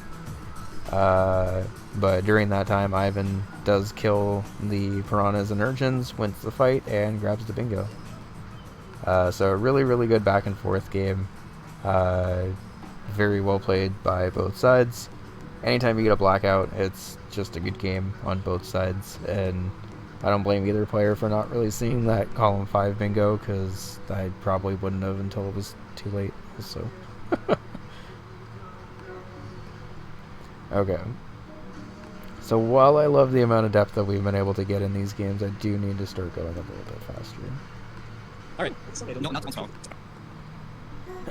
But, that said, welcome to Uncle Slam versus Val, which were 2 absolutely incredible games. The first game, as you can see from the ticker, was a bingo by Uncle Slam. Which, even looking at the board now, I had to stop and remind myself of what the bingo actually was. Thankfully, I watched this game live and can attest to the hype that it had here. As we get going into the match, first things first, we do have double Warp Tank synergy, which is always nice to see as a Warp Tank fan. We do have a lot of quick spaces on this board. We do also have Quibble Race Cherry Disc, which I don't want to spoil anything, but may end up mattering in this game. This is also the first game, I think in League history actually, that we've had 2 face cams for. And given the facial reactions of both players in this game, I like it a lot.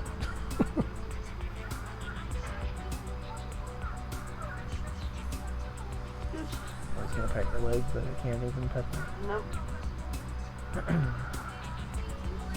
You're welcome, Nitro. If it makes you feel any better, I also normally don't have time to watch these matches as they're happening live. I probably recapped like 10 games when I was at work today, just taking notes on stuff and trying to get my work done. But I am happy to share that information with y'all, because I know everyone wants to be plugged into the league as a whole, but it can be sometimes hard to do that with how big it actually is. And even when you're like just focused on one tier, it can sometimes be a little difficult to watch everything. So, as you can tell from Exasperated Val, that was a head-to-head race in Night Manor hiding minigame. Unfortunately, wasn't able to grab it before Slam. There were a lot of back and forths in this series specifically, going both ways in terms of who was able to come out on top. But especially in this first game, it was a little rough on the snipes from what I remember. So at this point in the game here, now down 3-1, Val's Campanella 2 square selection is looking even better, because this is kind of intersecting 2 potential bingo lines here, and also is a square that theoretically can be done pretty fast. The problem with doing Campanella too fast, though, is then you start to rush and can run into stuff, and then you suddenly are 1 health and have to be really careful to not bump into anything. Oh. Oh, it's because it's a Twitch layout, sorry. There we go. Thank you. I forgot this season I'm trying to switch between different window captures because of the size of Twitch and YouTube being different for the recaps. I'll shrink that one just a little bit more. Thank you for letting me know. Oops.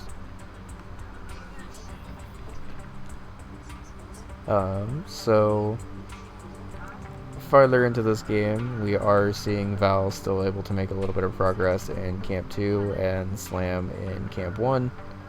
Unfortunately, we get a game over there, and understandable quit out after that. Val would also quit out at that point.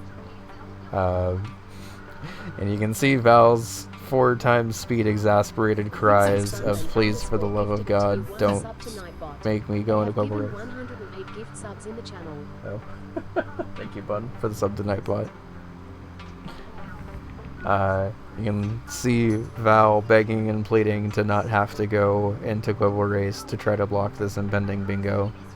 But unfortunately, Slam is very close to 8 levels and 2 levels in 6 games, and should be able to pick it up here fairly quick.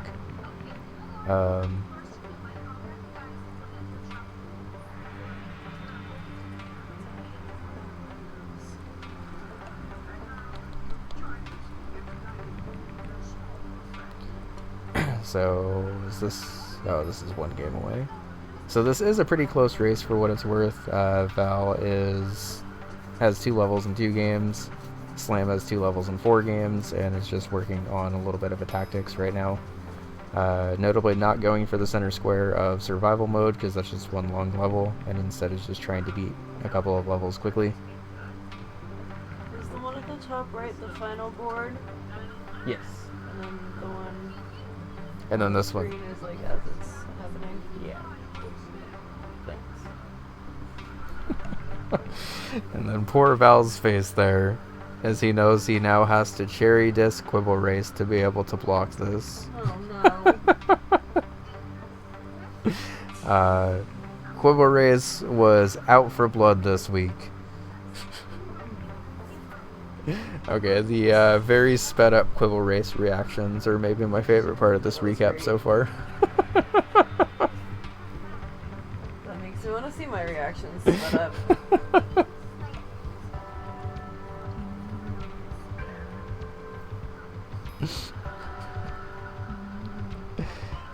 If anyone had not seen this match, by the way, and is wondering about the wonders of face cam during bingo, I am now very in favor of it. Because this match alone made it very worth it.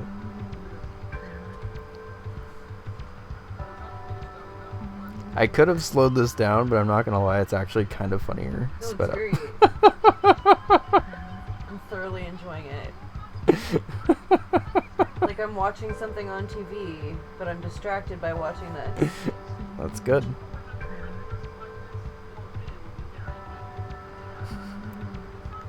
Everyone in chat of this game also agreeing that the Quibble Race cherry being a face cam race was also a godsend. I don't think anyone could have actually planned for that.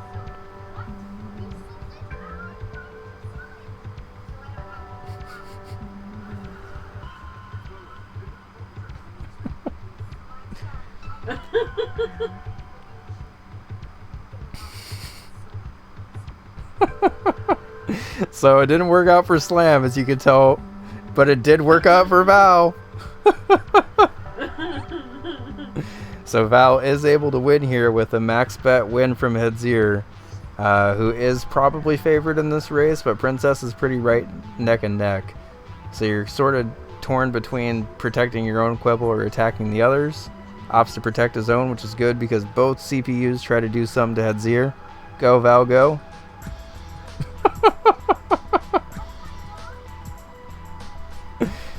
And then the protection worked, and Val was able to get the Quiver Race Cherry Disc block, and Slam's reaction is also great.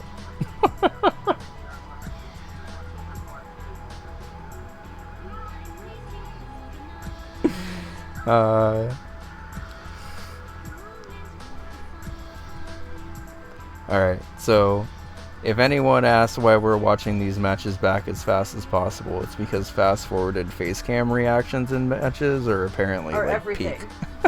Everything. Who knew? Running the whole range of emotions in the span of like 2 seconds is really funny. And is also pretty fitting for Quiver Race. Shoutouts to anyone and everyone that voted for Quiver Race Cherry Disc to be on the board this season. I love the 'Cause- really fast head shakes. Yeah. Sorry, I don't mean to cut you off, but... No, it's okay. The face cams are definitely everything for these matches. Oh my god, it's my favorite part, just the really fast... I mean, you can't see me do it, but Yeah. you can see me. They can't see me. Yeah.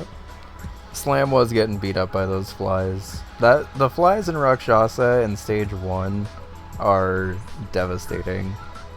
I find that they often leave me in worse spots even than these frogs, but maybe that's not totally correct and I just haven't even gotten to the frogs that far. But at least for when I play Rakshasa, it feels like the flies are almost always in terrible spots, and those frogs are only sometimes in terrible spots.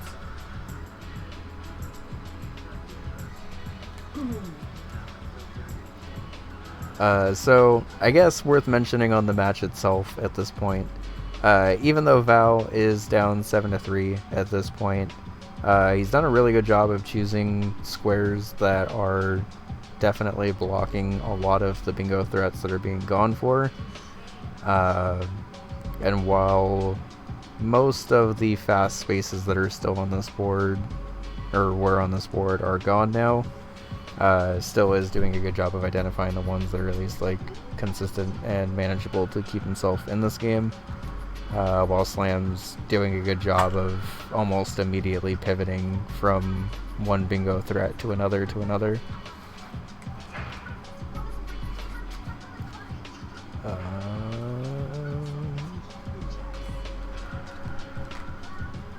So, skipping just a little bit ahead here, we do have a Campanella race, but I believe at this point both players are trying to collect 2 scrolls in one run, but have had at least a couple of failed attempts at it by now.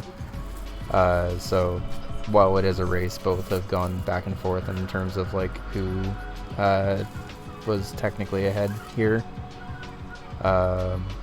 As you were maybe able to tell from the main board and also the preview board,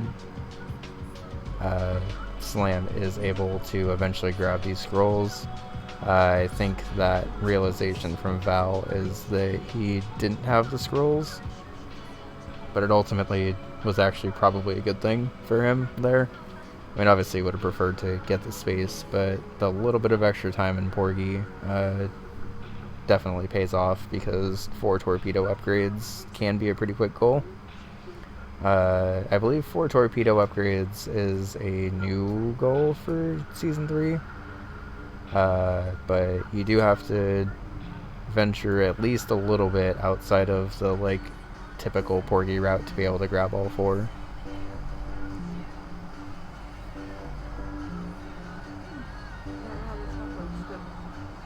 That looks good. It is good. Thank you.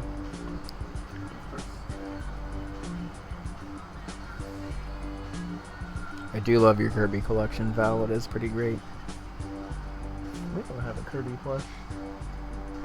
That's a mistake. We have a lot of plushies, but we don't have a Kirby plush. We'll have to change that. We'll have to fix that. Yep. We do have Kirby memorabilia, but no plushies. Yeah.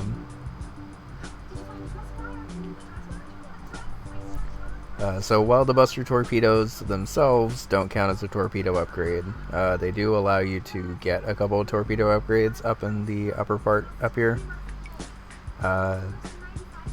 Unfortunately, Lamia is being a little rough on Val's side, and Slam is going for fish eggs and not torpedoes.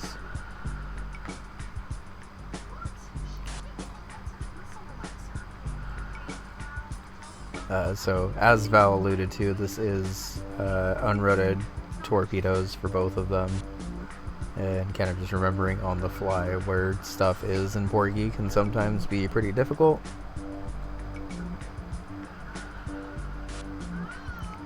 I think you're able to get all 4 torpedo upgrades without going into the second area, but if you do go into the second area, there's a couple of other torpedoes that you can grab. So we will see Slam try to venture down there for some. Val's face as he's watching his Lamia escort just slowly help. And we do see another torpedo grab from Slam that is pretty far down here. And then unfortunately takes a hit. Had Slam been able to grab that and go back safely, I think that would have been the 4th. But because Val went for a closer and much safer torpedo, but one that is in the wall, Val was able to grab this torpedo, just barely sneak his way up here.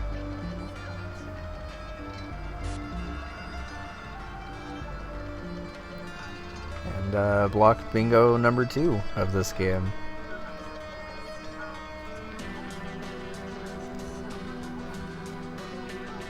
And Val has the very relatable mid-match, where the fuck do I go from here? I did a cool thing, okay, now what? Do it again.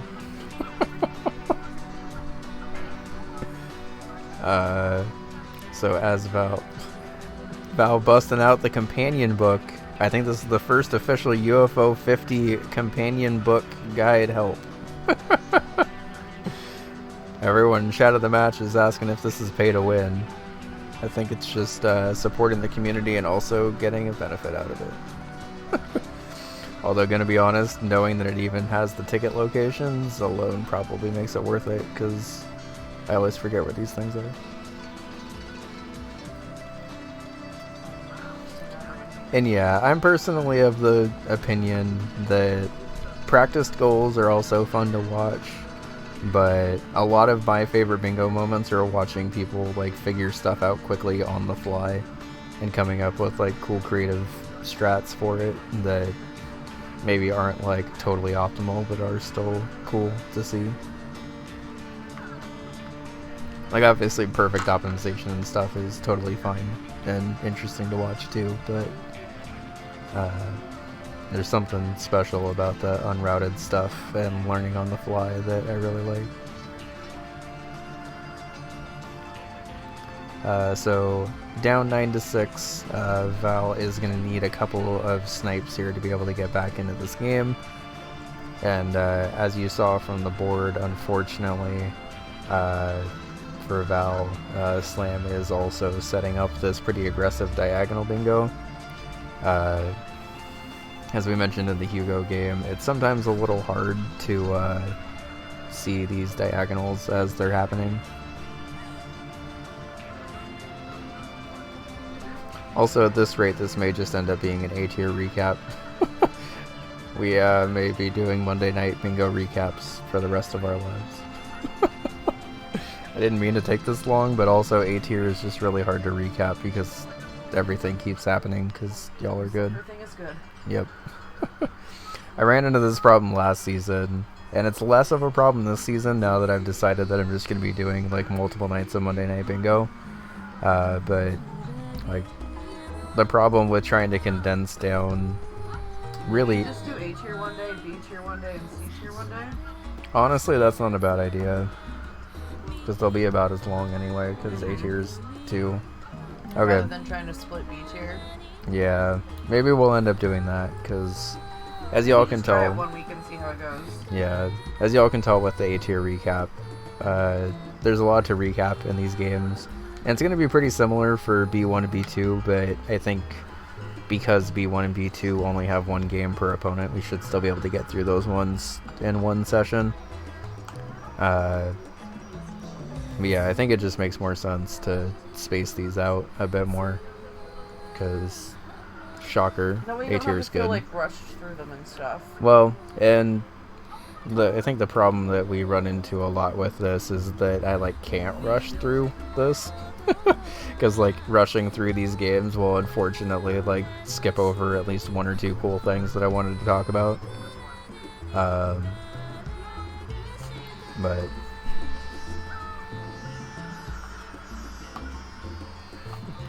thank you, Nitro.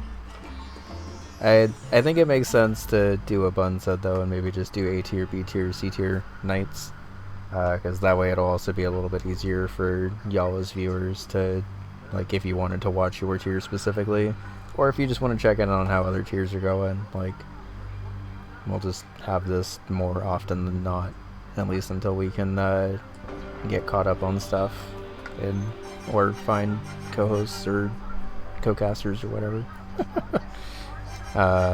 Still trying to figure out exactly how it works. Also, it's definitely Twitch that's slowing this down because it's everyone's going live notifications on every tab. I wish I could turn those off.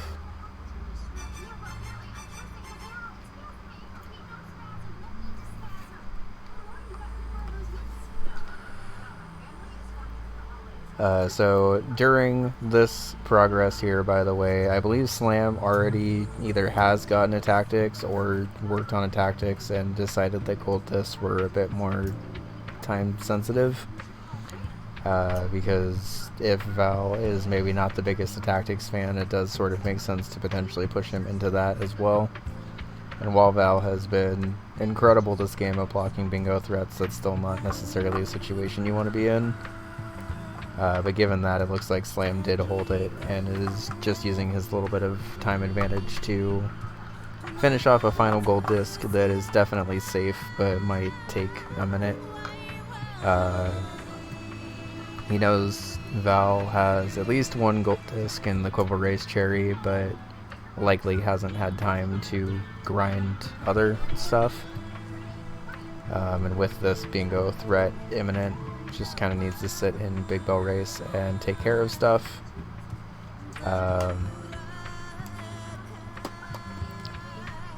And while Val is able to bring the score back here, I think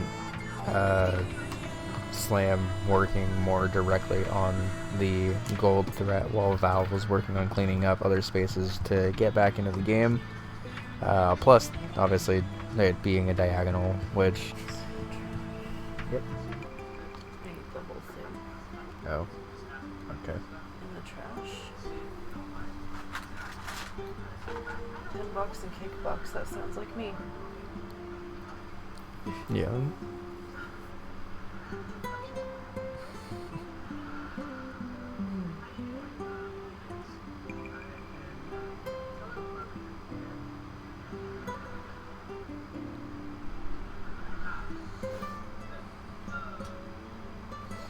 Yeah, there's still definitely, like, I definitely do want to recap everything.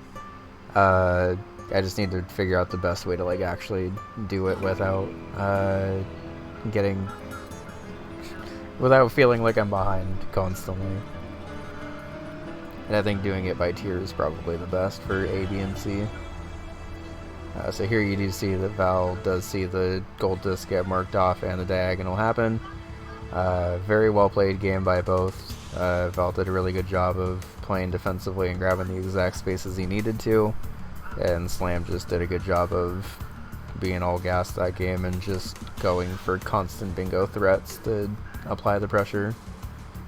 Like, literally all 11 spaces are in, like, bingo lines with something or another that Val had to block, and you can only do that so many times before you eventually sneak one of them through. But very great game by both players.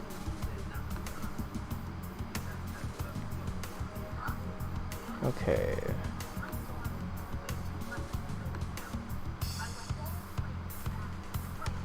Alright, we have 7 more games to get through, so I think that'll be good for us to do tonight.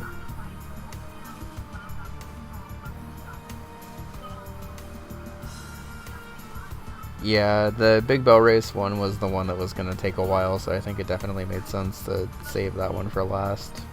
Because like even when you're fast, the Big Bell Race it still is not always the fastest game. But going into game 2, we get to see a Hyper Contenders Center Square draft mode push again, whereas Slam gets to blast his way through Valve Race. You get to see 4x mashing to recover magic, which is really funny. Every time you load up the casting spell thing, you get like a little bit more magic back. And if you just spam the cast spell, you can use that to get like a lot of magic back per turn pretty quickly. I think it like technically takes a turn if you do it on the overworld, but if you do it in a battle, you can just get away with doing it as much as you need to. So you'll see a lot of top Valve Race players kind of just mash magic whenever they need to, even if they aren't actually casting anything, to get back up to full.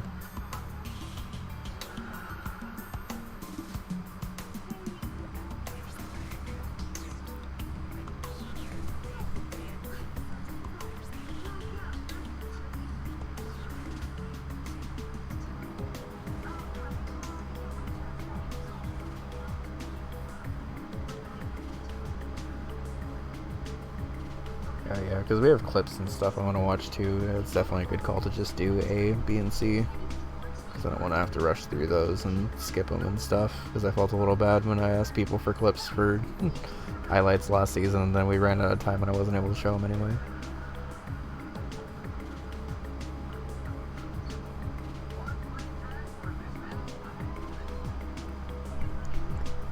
So here on Slam's screen, we get to see some tactical tactics. Typically in this game, you kind of just want to rush a goal as fast as you can and just win the match as fast as possible. For the tactics goal that Slam's trying, which is the slowdown win a rank 160 match, you specifically have to spawn 2 heroes first.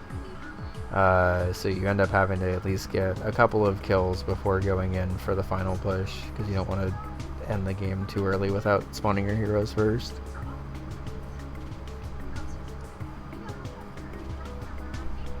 And then meanwhile on Valve's side, Hyper Contender is being a Hyper Contender.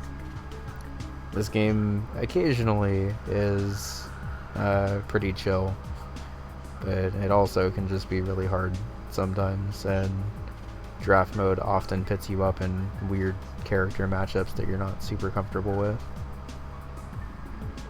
and then doesn't actually let you use the comfortable characters very often.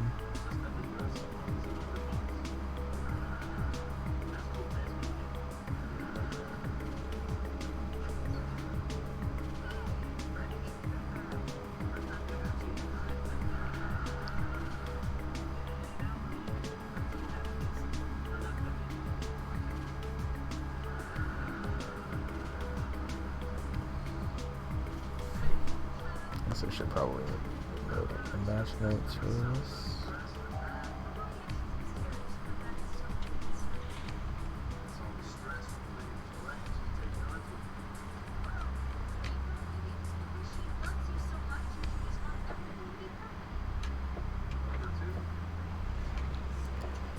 So Val hops back into Camp 2 to be able to get the Rotundo 2 square. While Slam goes into Rakshasa to block the diagonal threat that Val theoretically could be working on, and also just grab a quick square. If you're comfortable in Rakshasa, you can definitely do this by the end of stage 1, and then if you're not as comfortable in Rakshasa, you can typically get it done through the middle of stage 2. But I guess for those that don't know, the time bonus also counts for this, so you could just set this up with a weapon that you don't particularly like to score a quick 2k just off of beating the level itself.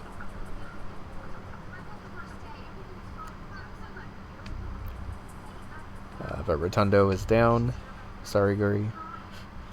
And we are able to use this for a little bit more progress.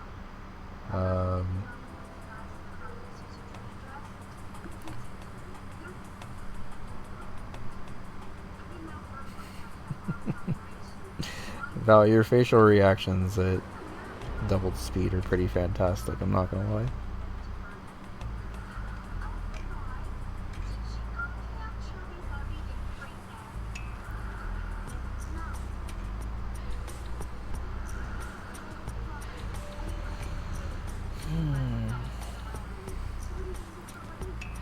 So early on in this game, both players just do a really good job of grabbing both or all of the fast squares. Kind of counter to game one, rather than getting boxed out of all of the general square or the general quick squares. The players split them pretty evenly this game, and while Slam was able to start pushing some bingo threats, they weren't as like immediately aggressive as they were in game one, which allowed Val to kind of use this opening portion of the match to grab quick generals as well. There's not really a lot of like direct head-to-heads in this one, which I thought was kind of interesting, at least in comparison to the first game. You can see both players are kind of just doing a good job of making their own progress while also blocking each other's. Val pogging off at Pilot Quest going well, which is always good. And Slam getting to play some Warp Tank to work on puzzler progress.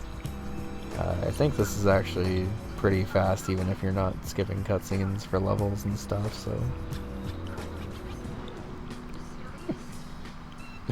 The quickest friend making of all time.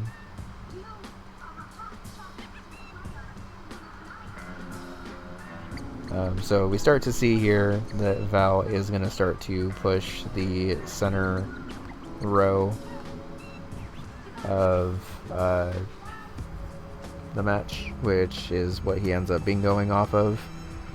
Right now, it's a little tough to see that threat, because once again, this late into a match, you're not necessarily thinking about bingo threats. Like, if you have 6 spaces on the board and they're all kind of scattered out, most of the time you've blocked the relevant threats. Especially after you've blocked both the diagonals, it can be sometimes surprisingly hard to see one right in the middle of the board. But we do see both players going for Vanger Defeat a Boss, because it's a quick square on the board while also being the more important boss.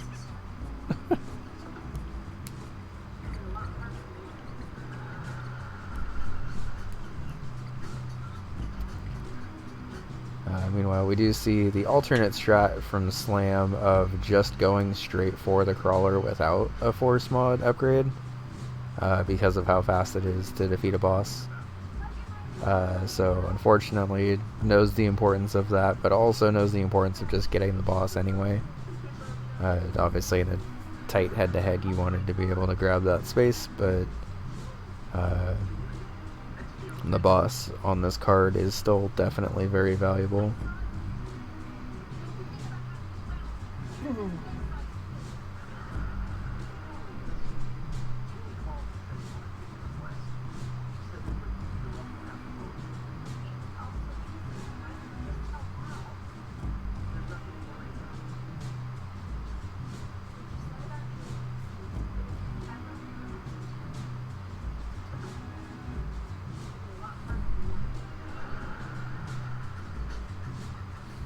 I also think it's funny here that Val has potential for a double mark here with Porgy Defeat a Boss and to defeat a boss on 6 games on this card.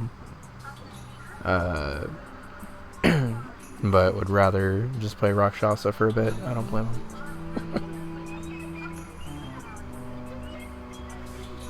Oh, there's going to be an ad in a sec. I think we'll probably end up just going through it, because I think that's what we did for the first one, but just as a heads up. Maybe after this game. because there's still 2 games after this one, but this one's almost over.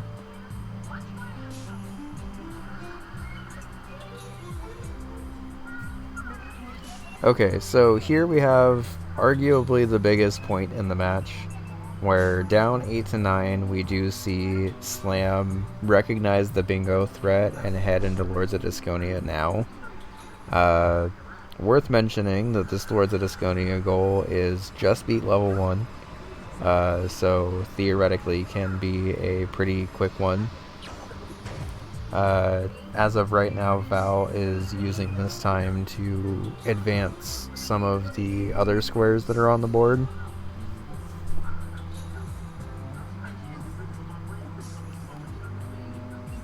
Specifically working on gifts, while Slam is trying to get through the first level 2 block. But as we will see here, fast forwarding just a little bit, getting to the end of Narrow Pass as Val is starting to wrap up gifts here. Put Slam in an interesting position because theoretically, as Val starts to mark off this gift square, it obviously means he hasn't been in Narrow Pass for very long.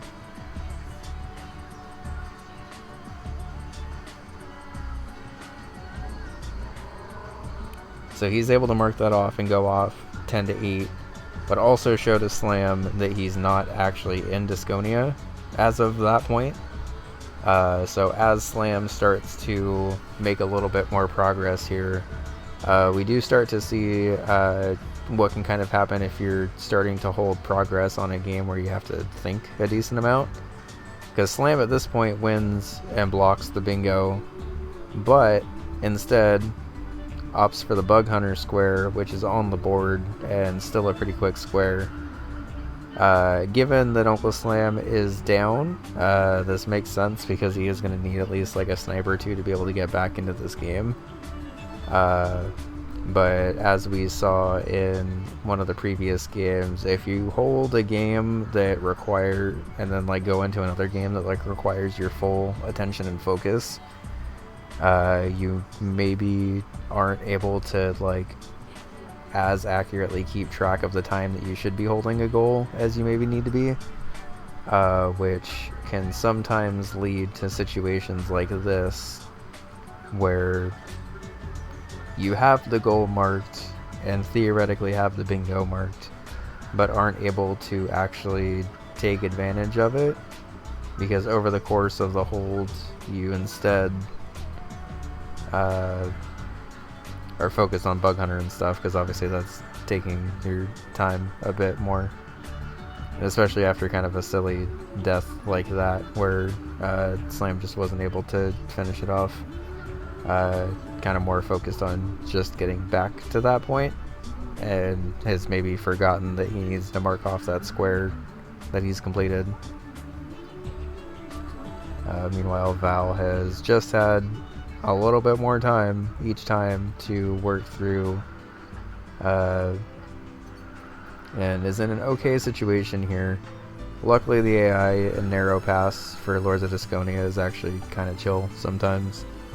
It's not till later in the game that they get absolutely absurd.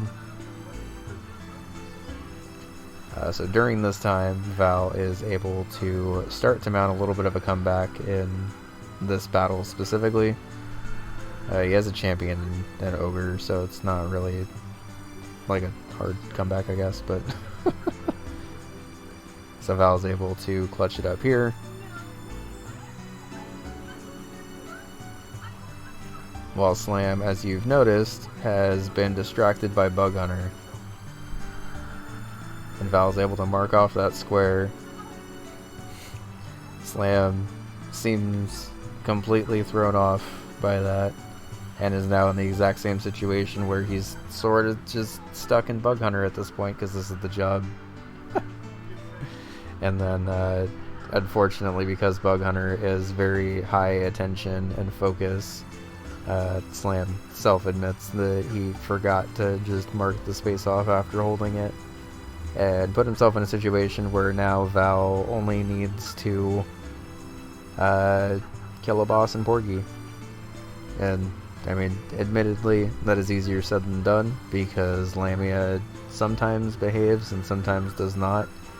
I know a couple of players like going after Iku Torso now. I haven't actually tried those strats personally, but honestly I might, because getting Lamia stuck can sometimes be kind of annoying.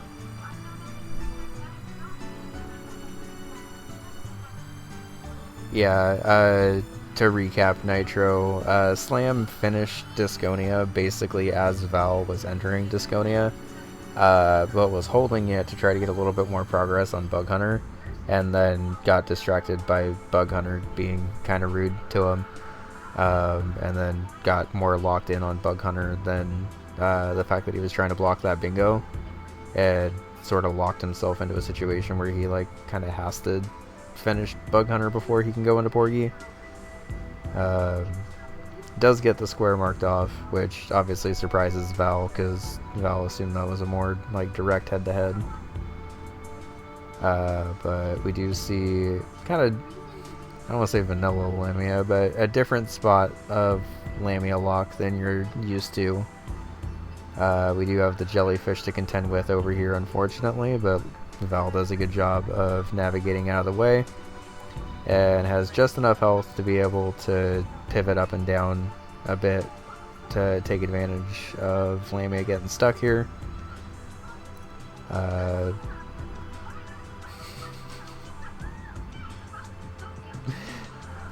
popped off. Very well deserved.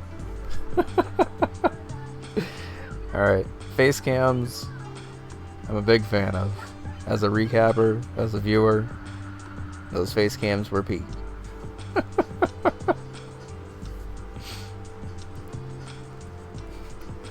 Nitro saying this is why holding is always a bad idea. So true.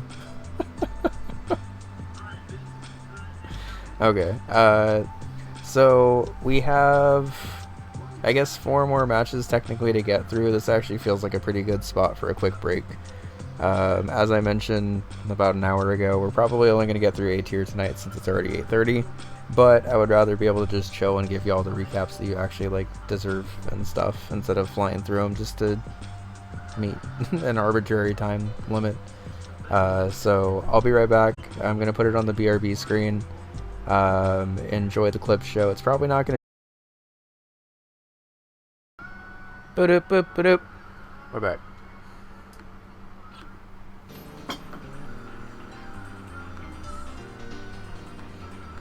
Okay.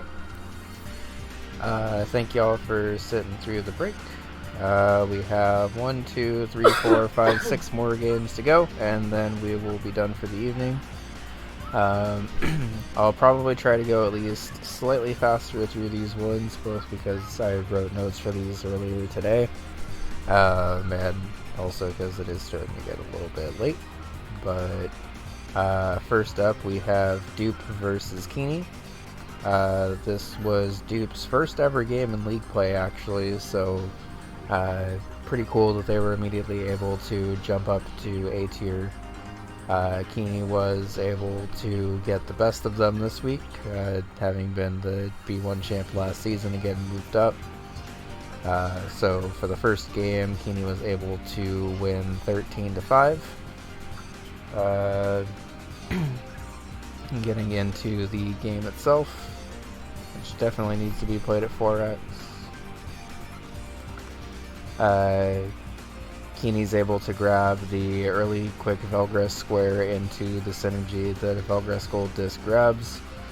Went for the Quibble Race double play, but didn't get the Quibbles that they needed to be able to get the second square.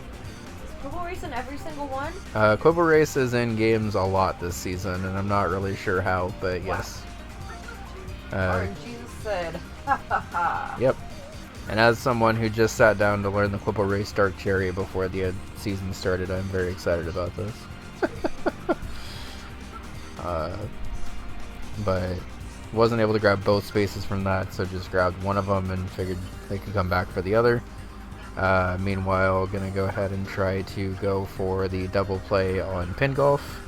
and not only able to do it, but also able to get the other hole-in-ones as well. So, pretty great game of pin golf, all things considered. But this hole is one of the nightmare holes on this course because you need a basically perfect shot one to not get under par there. Able to save it there with a very good hole. Was that 14? Yeah. And carries it through to hole 16. And then hole 17 is also a pretty scary one, so should be home free here, but unfortunately just barely isn't able to get the cherry disc as of hole 18, which is a bit unfortunate, but did basically get the goal, just had to back out and not get credit for it. So obtaining the breaks in Golf Area, if you know where to go, is pretty quick. It's just a quick shot down here and then over into this other area, and hoping you don't get screwed by the bugs in this cave, which Keeney did not. So and we are heading into a quick shot race. Keeney obviously trying to go for the very quick row 1 bingo. But unfortunately for them, Dupe saw that threat forming and popped into weak shot to be able to take care of that pretty quick. Pretty honestly impressive opening of this goal, because we have seen this goal trip up a couple of other players before. But definitely it feels very comfortable in Seaside here, and using lives well to get through the very scary parts of the screen. And then just coming up to the bouncy boss, which looks really scary at 4 times speed.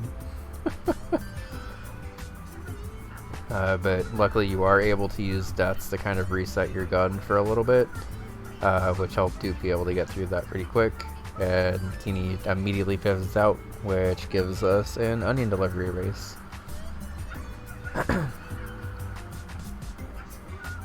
So at this point in the game, it is 4-3, and both players are in a position where they've blocked the other's bingo and are just kind of trying to get additional board presence set up. So this might end up just coming down to onion delivery locations here, and we are tied, or we were tied 8-5 and then 9-5.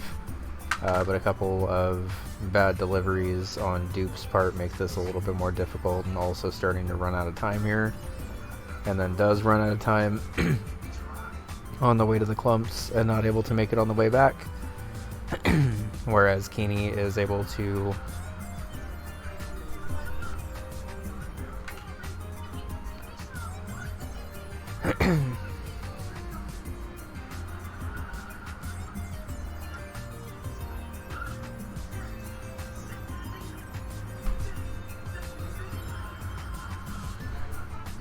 Did Dupe mark that?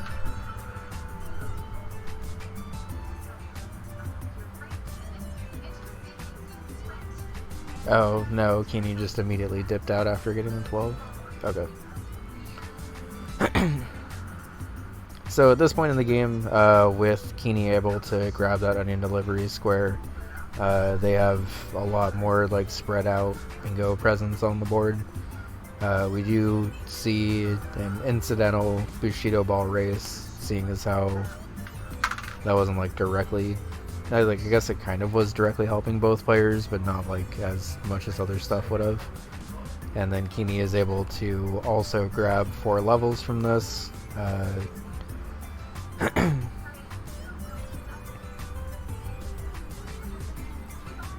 I guess beating 4 levels with laws on is still faster than resetting and doing those with laws off and stuff.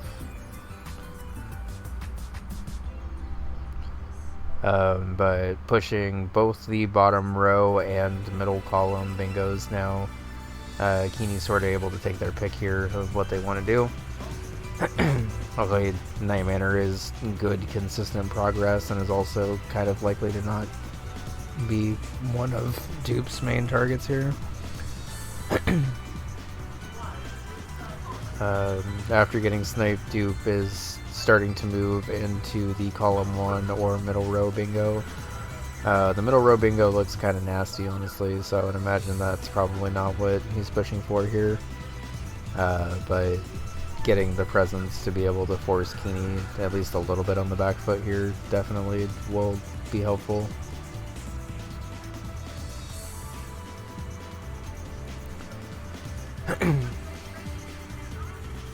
Meanwhile, good clean play from Dupe in Caramel Caramel. This is a game that definitely tends to trip players up, even not at 4x speed. But getting the no-hit bonus to be able to get even more points. Unfortunately, as we saw in playoffs last season, if you die, your score resets to 0 in Caramel Caramel. So the score 50k is a pretty intense goal, because it does require you to get at least like a decent portion of the way into Ghost Planet on 1 life.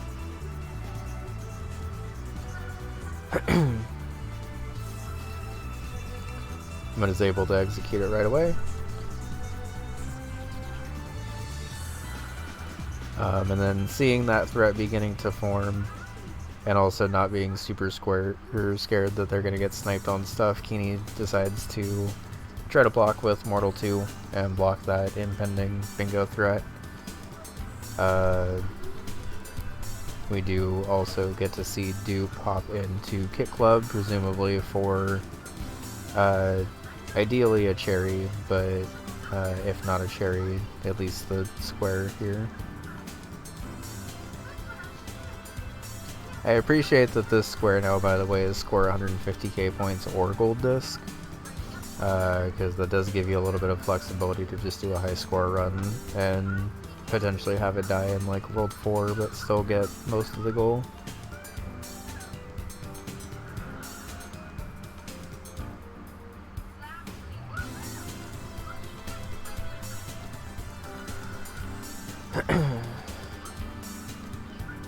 So Keeney is going for the defeat a boss synergy to push the column 4 or the row 4 bingo and also get gifts.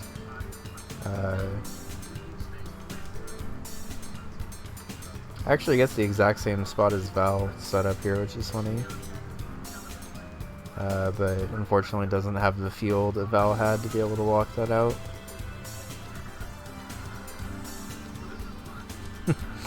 And then unfortunately gets Lamia stuck, but is stuck under Lamia and not above her.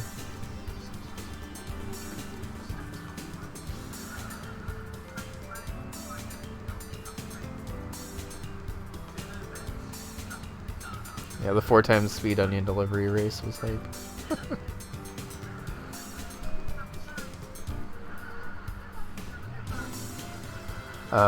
But yeah, at this point in the game, up 9-4, Keeney's kind of in a position where Dupe has like almost too much stuff to block at once.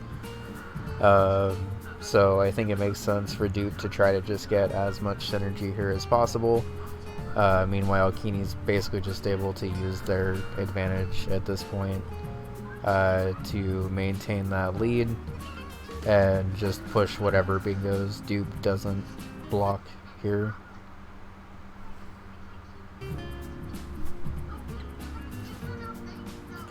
As you can tell, Porgy Defeat a Boss does give Keeney a little bit of trouble here, but they are able to get it eventually. It does also count for a gift. But Keeney at this point is still just more interested in using their bingo threats to grab quick spaces on the board and set up other bingo threats. They're not able to beat Lords of Disconia, but decide to go back in for the Pin Golf Cherry.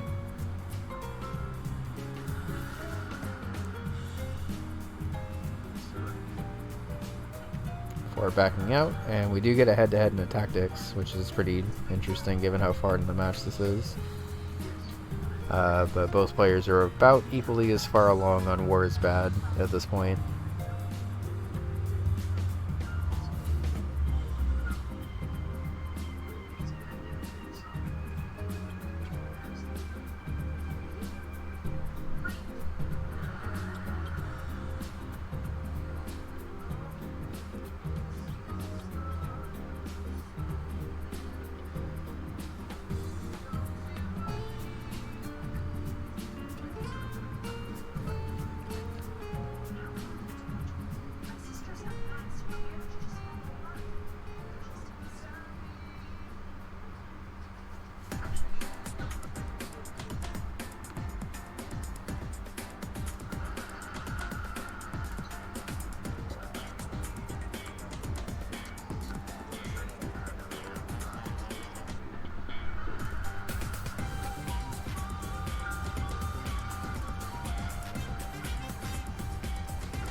Oh, gifts for the final space. That's why I looked weird. Okay.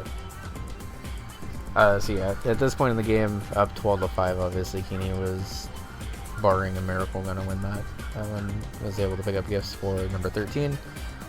Dupe did a good job of avoiding the bingos in that match. Keeney was obviously pretty strong in that game and kind of just did whatever they wanted on the board. A common theme in bingo. Keeney getting to do whatever they want.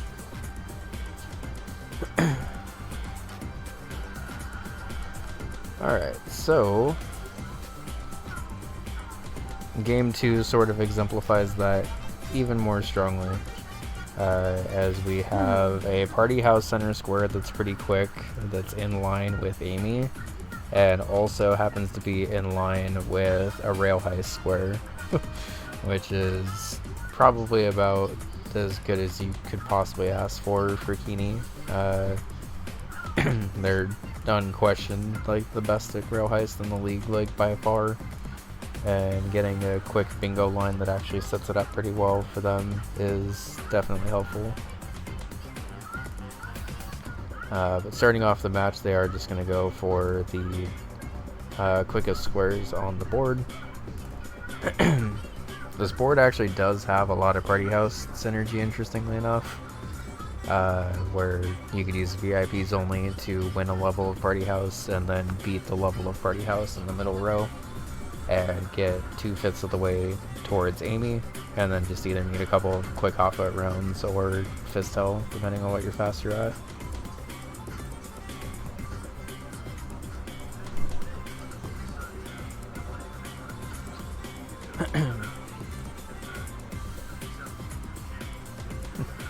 Ultra fast party house. It's just party house, but slightly sped up.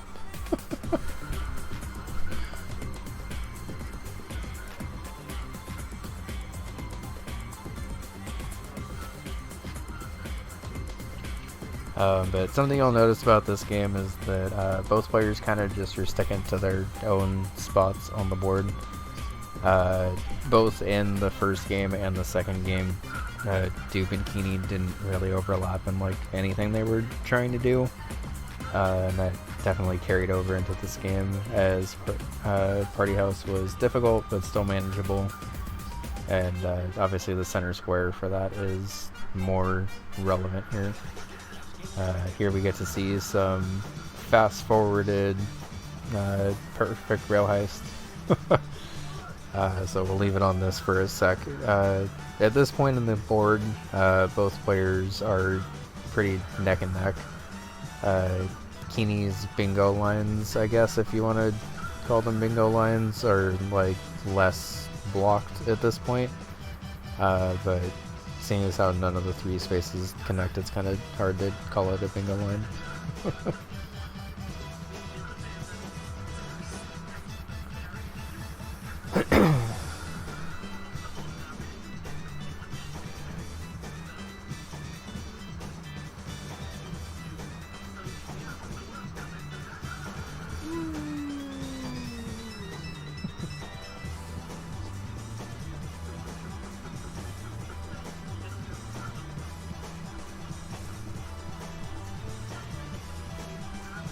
Watch all these boxes fly so quick is funny.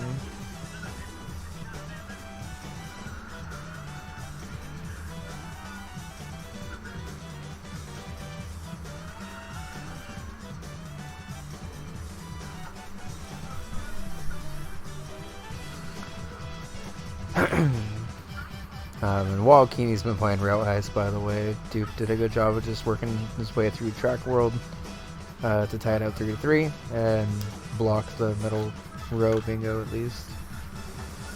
You get a money crate zip to get that space, and then, as you can tell from the bingo line, a pretty aggressive push into that middle column bingo from Keeney.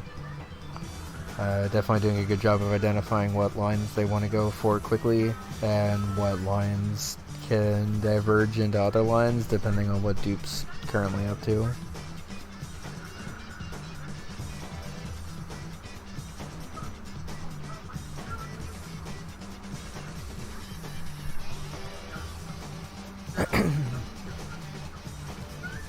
Yeah, as you might imagine from here, Keeney is able to grab the Hotfoot spaces.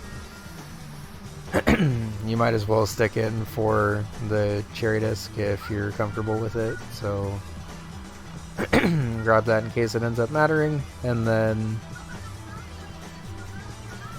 is just going to aggressively push reach level 4 with any character, and we'll just be soloing with Matt the Bull.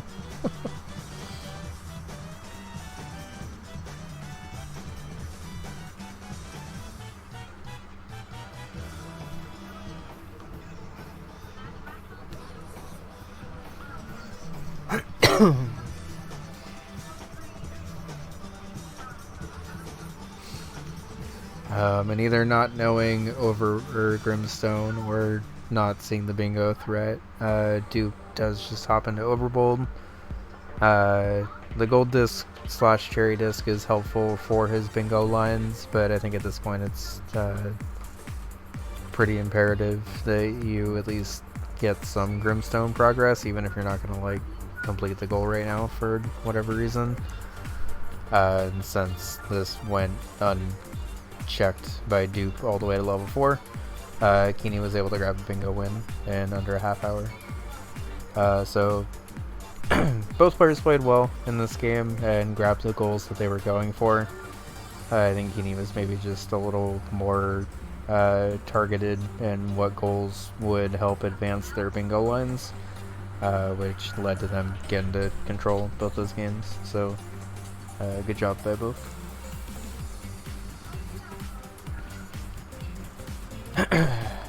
Okay.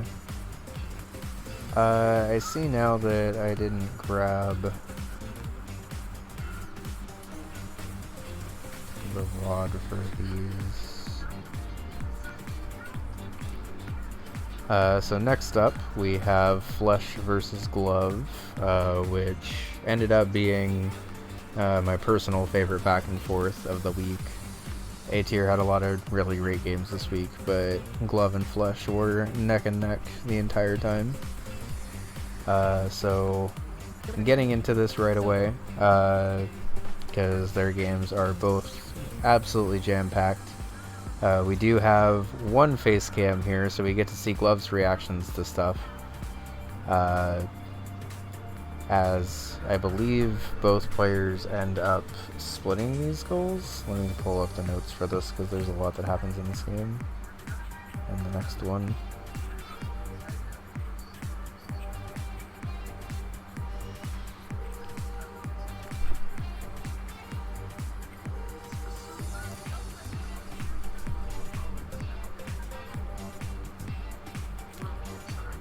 So, for those that don't know, by the way, Flesh is absolutely incredible at ending delivery, and I would absolutely not want to be racing him in this situation.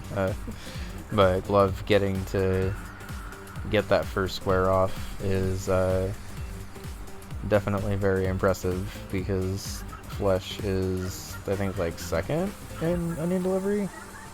Either second or third, I forget how Itsu, Rank, and him line up, but... Ooh, and Flesh was 1 second short on that. I remembered it being close, I didn't remember it being that close. But if Flesh had just 1 more second, he would have been able to grab that square. And meanwhile, Glove put into a bit of a precarious spot here, also looking like he might not get back home, and isn't able to. So the double reset there does allow both players to be able to come back in for onion delivery attempt 2.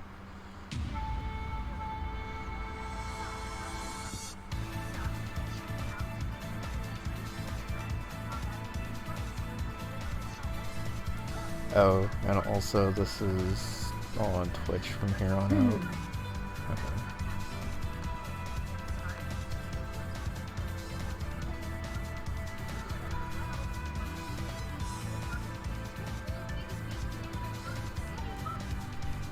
So you can see how close this race is, because it is literally coming down to deliveries here, tied 8-8.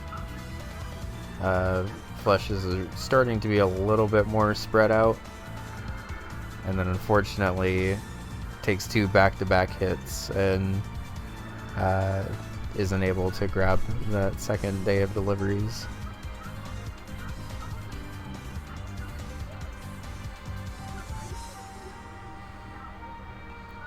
Which does allow Glove to very scarily, but eventually come back and grab that space as well.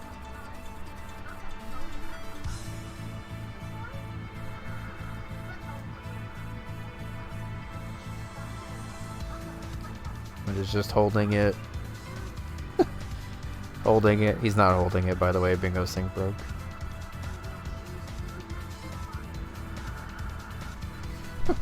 So you can see here, it would have made no sense for Glove to hold that square anyway, because like it's the beginning of the game and you have no clue what your opponent's doing. But Glove was trying to mark that space off and then just wasn't able to get it in time before Bingo Sync crashed, which meant that Canvas and Pine had to manually recreate the board. So thank you, Canvas and Pine. Oh, that's weird. Yep. There was a point in the match where they thought that they were going to have to mark spaces off like this. Oh no! Thankfully they did not have to, but there was a point where they were like, I don't know what to do here. We got it working regular again. Yeah, they eventually got it working on the Bingo Sync site itself, where they could at least mark off spaces. It was just like not the UFO 50 bingo site. Hi Winter, how's it going? As a heads up, to anyone who came in late, by the way, we are definitely only doing A-tier recaps and stuff because we still have this and Cosmo and Spooty to get through. Turns out A-tier is hype and has a lot to recap, and have been taking a very long time to recap. Because even just going off of the notes, all of the notes are like, head-to-head here, head-to-head here, head-to-head here, and it's the entire goddamn match. Which isn't a problem, it just makes it a little bit harder to like condense things down when it's not as fast.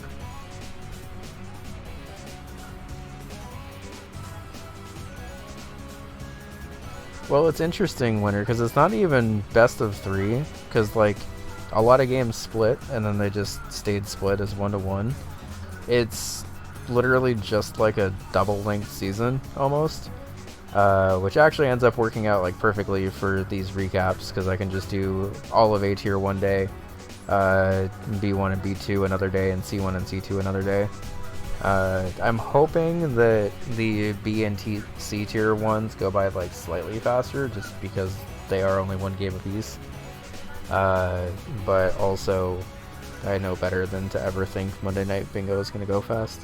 We know better than to think that anything would ever go faster than expected. Yeah. Everything. I'm at least doing these faster than last season because I'm watching the highlights at 2x and 4x and not just regular speed. That's really smart. Why did we not think of that before? Because I didn't really think that it would matter that much, but it's mattered a lot. I'm begging A-tier players to play different games than each other. Yeah. For the sake of viewership, no. But for the sake of condensing things down quickly, yes. So Glove is beginning to work on the top row bingo, while Flesh has been sniped a little bit and just needs to get back on the board here. Able to grab some quick spaces and Seaside Drive 70k and Velgress Clear out of shop stock. Interestingly, another board where the Collect 2 T pieces showed up. There were a couple of spaces this game, or this week, that felt like they showed up more than others. And that Golf Area space and the Demolition Square, where you have to have 18 pieces left, definitely feels like they were on like a lot of boards this week.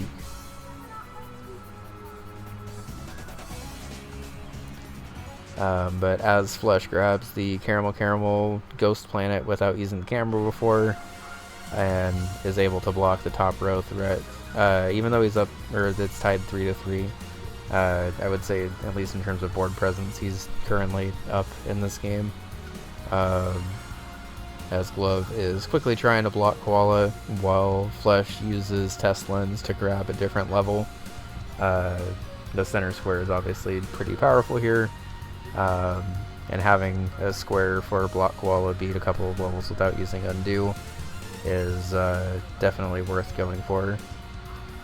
There's another head-to-head in this match for beat the first stage of Rakshasa. This board both has a lot of quick squares and players that can recognize those quick squares, and also players that just know what order to do them in. Because this is the first, second, third, fourth square in 22 minutes of this match where they've been in a direct head-to-head about it. And while Glove is slightly ahead here, did take an extra death and allowed Flesh a little bit of time to come back. As I mentioned earlier in this recap though, these Rakshasa flies can be pretty mean, especially at that point in the stage. Glove does take another death, but is able to get the recovery up. Some sick dodges there.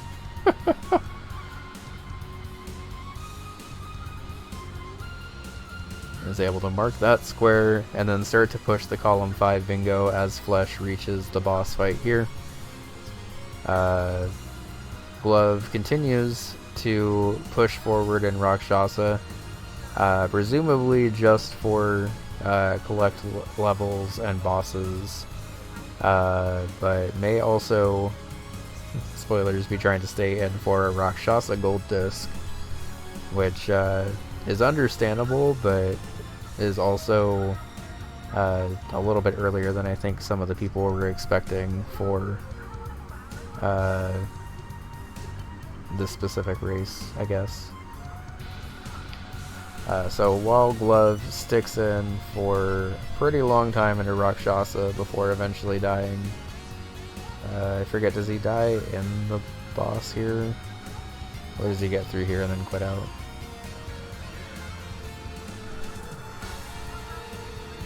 Another raid. Hi Karma, how's it going? Welcome in, Raiders. I'm CO. I'm here with my wife Bun, who's coloring in the background. Hi friends. We are recapping A-tier action in UFO 50 Bingo. I realized that I am almost 3 hours in a stream and still in A-tier, so we're only going to be doing A-tier today.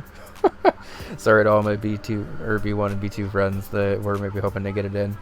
But we will be doing that later at some point this week.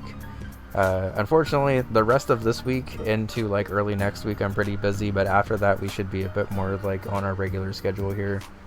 But as we've mentioned a few times, A-tier matches are hard to recap because everyone is really good and there's a lot of direct head-to-heads and it's just fun to watch, so we've kind of just been doing more of like a watch party for A-tier stuff and kind of just like loosely commentating over the top of it. But it's been fun. Hope y'all did well. I know there were a couple of matches tonight and I hope those went well too. At the end of the next round of games, we'll be showing off some of the stats that we were working on earlier this week and are continuing to work on with Frank. Yeah, I originally had a goal tonight of doing both A tier and B1 tier, and granted, A tier is like 2 games per game technically, and they're also really dense. So if I were to theoretically do B1 tonight, it definitely wouldn't take another like 3 hours to recap. But also I worked earlier today and would rather not push it hella late on a night that I told myself I wasn't going to push it, so. But anyway, welcome into Glove vs. Flesh Game 1. As I previewed at the top of this, both Game 1 and especially Game 2 were probably my personal games of the week that I've scouted so far. I'm about halfway through scouting B2, I think. And while we have the raid, this is a good time to mention this. If anyone is interested in helping out with Monday Night Bingo, We are looking for scouters for games where people can just kind of jot down notes to what happens. Ideally, going forward, I'm more following those notes a bit more like regimented, so I can just specifically jump to like different points of the match and we can watch them together rather than just watching all of the game together. I have those notes for week 1, but since I was rushing for most of the ones that I wrote, I didn't have very specific timestamps for everything. I have like general idea of how the games went, but I just need to make sure that we're not skipping over anything critical here. But if you happen to be watching games anyway and want to help out and just are watching them anyway, feel free to join the Monday Night Bingo prep stuff in the Discord and just kind of jot down your thoughts about specific games and stuff. We have a little team growing now of people who are willing to help, so thank you to everyone who signed up for that before week 1, because I wasn't super sure we were even going to be able to do these recaps this season with how much work they are by myself. And definitely with the help of other friends and stuff, it's been much more possible, so thank you. So getting back into the specific game, Glove did eventually dip out of Rakshasa as Flesh was able to get a Cyber Owls double play. Glove still does have an advantage in terms of squares and at this point also board presence. Flesh, seeing that, is going to go for the fledgling goal at the top where you win campaign, but you must always select Quetzal when available. That's one of the new tokenized goals for Season 3, where some games you'll see that it's Quetzal, some games you'll see it as Stegnar, some games you'll see it as Rexodon. So even when you see that square specifically show up in other games, it may not be the same character. So one of the fun things about Season 3 is that you can't be like 100% prepared for every single board. So you definitely have to kind of just wing some stuff.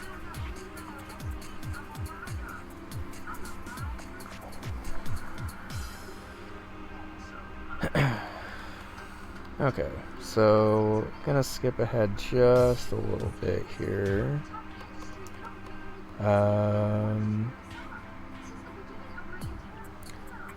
So we do see relatively, I would say early, but I guess it's 41 minutes into the match, but earlier than I would expect to see a gold disc with no deaths attempt of Big Bell Race, and working through Mini and Max to just get some spaces. There's not a ton of quick spaces remaining on this board that aren't also pretty knowledge intensive. Like if you happen to know the strats for these goals, some of them can be pretty fast, I guess. But if you don't know the strats for them, they're definitely not as fast. So we do start to see the game not even really slow down in pace, but just kind of not be as ridiculously intensive pace. Glove does start to bank some Golfaria progress, and then switches out to Kit Club to do the hidden desserts.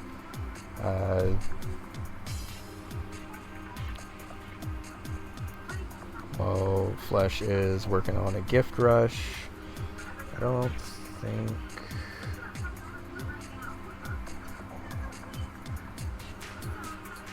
Okay. So at this point in the match, about an hour in, we are actually tied, or not tied, but 5, 6, no, we are tied. We're tied 9-9. Flesh has done a good job of playing around the board to block bingos while also grabbing fast squares. And while Glove was able to grab the Big Bell Race and Kit Club goals, Flesh just used that meantime, as you can tell in the VOD recap here, to tie it up, grab some extra squares, and force a head-to-head tactics race. where whoever gets ahead on this square specifically does actually take the lead in the match. Tactics races are always pretty hype because at the like highest high level, they're kind of just RNG.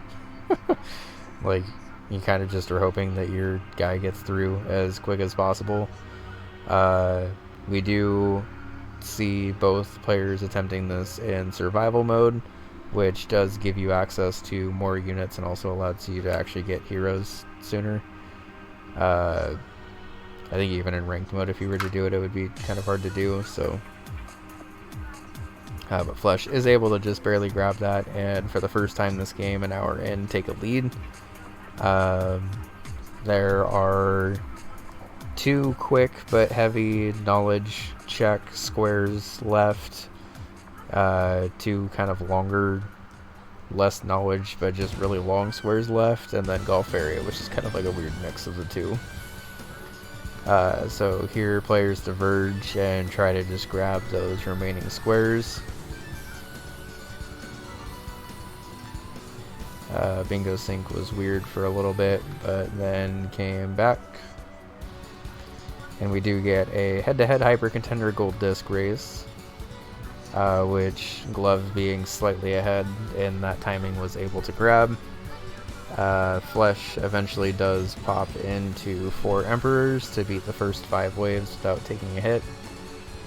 This is only 5 waves of Rock On, but it's 5 waves of the hardest level in Rock On. And if you don't know what direction these guys come from, it can definitely be pretty tricky.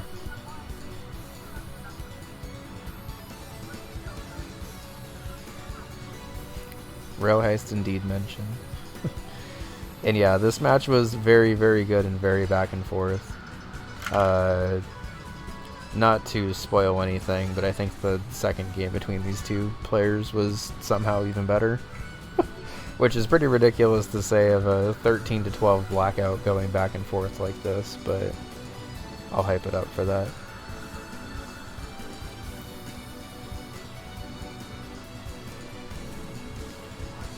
So you can see Goose in chat of this game yelling that Flesh forgot the campfires of a specific guy that needs campfires to be able to kill automatically. So this strat is going to be very slightly different from the one that Goose wrote up in the doc. But thankfully, by the power of the Rock 2 right here, and being just fast enough and just strong enough to be able to pick stuff off, Flesh is still able to get through this goal.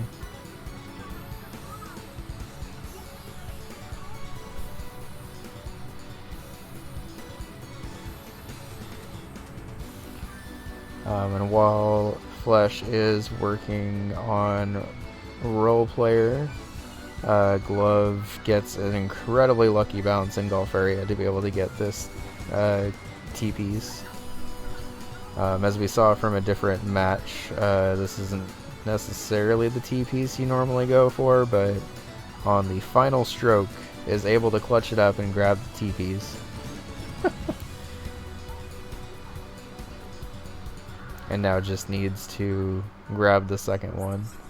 But that specific grab, I think, ended up saving Glove's run here. As it, spoilers, does allow him to grab the second one, pop into Lazy Cops, and just needs to beat Vengeance in the final score in the next 20 minutes. Very slight spoilers on this, but this ends up actually being a closer race than you might expect it to be, where Flesh gets the level up in Valbrace, dips into Rail Heist for a little bit, dips out of Rail Heist to go finish leveling up in Grimstone, and is almost able to get back into Rail Heist to be able to work on it. But thankfully Glove is able to clutch it up here after figuring out how to escape.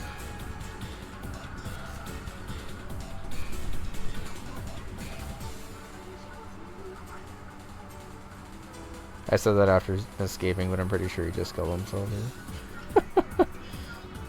Okay, I mean, that works, but now, Glove, you gotta get back over there.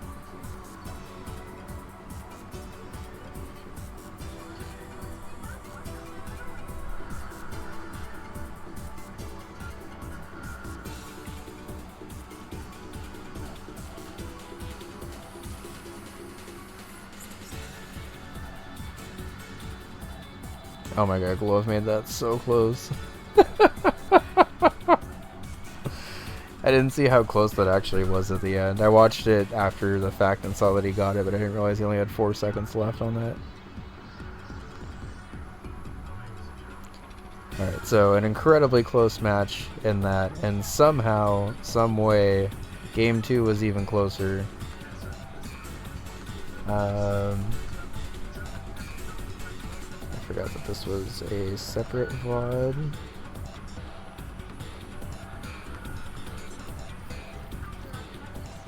Alright, 3 games left. Let's quote unquote blast through these. It's cute that I thought I was doing another tier after this.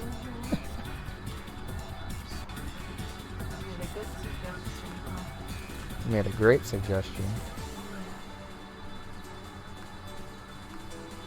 Not sure why this VOD looks like this, but whatever. Alright, so with That board looks like that. yeah, well this board looks like this because it's back to normal. Yeah. Oh, it's because chat's hidden. Whatever, that's fine. No, you just went on the page. Yeah. There's just a bunch of links, but it's because you were on the wrong tab. I didn't notice the vanilla gave her little cat a pillow. That's cute. Oh. Kitties do like pillows. Kitties love pillows, it's true. Stop it. We both said it's true. Yeah. Yeah, we did. So we get a head-to-head bean drip race in Campanella for the center square here. Sort of similar to game 1, Glove is able to win that race. And then also similar to game 1, Glove is also then able to win the immediate head-to-head that happens right after that. And Bushido Ball win a 16-point match on Hyperspeed. It ends up actually being a very close match, as you can see here, Glove's only 1 point ahead.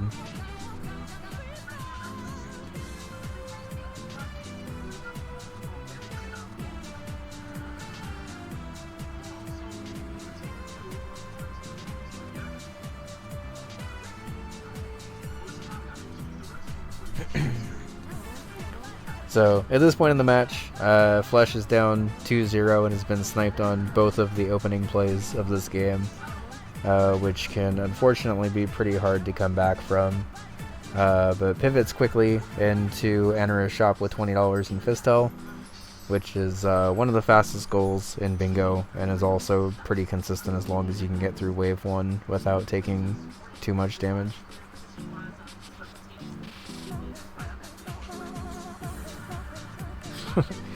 Yeah, I kind of figured, Amber. But yeah. So during this time, Flesh moving forward in Fistel, Glove is able to make very good progress in Bushido Ball. Might as well stick this out because there is a gold disc on this card. And theoretically should be able to get the gift as well. Which he does right there. And suddenly the middle row is actually looking like incredibly scary for Glove. If he's able to do a gift rush into Hotfoot round 4 clear. But Glove does a good job of just getting back in the game and getting a square and not getting sniped on it. At a certain point in the bingo match, that's kind of all you can really do before you can get your feet back under you.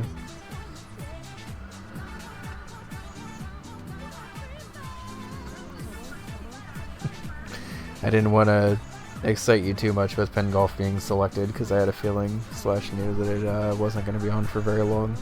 But you do get to see it on Glove side at least.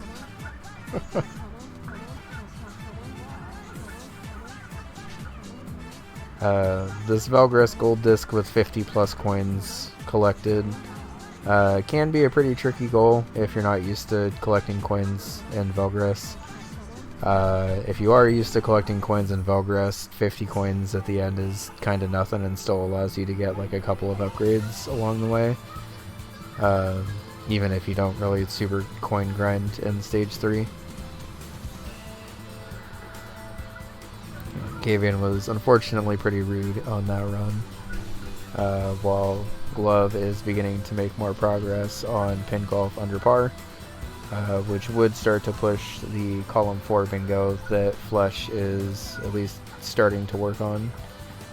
Getting a little unlucky here in Velgris as Glove is able to eventually grab Pin Golf. And then also stay in for that goal. We see defeat 6 enemy types in Mooncat, as Flesh is working to try to get that as quickly as possible. Glove is also trying to set up his own bingo line and goes for column 4, which, if you're in Glove's position, is honestly like a fantastic bingo line to be trying to push. Since the Velgris gold disc means that you're only 1 gold disc away from marking that space off, and theoretically 3 quick Quibble Race bets away from winning a bingo. Once again, Quibble Race showing up in A tier.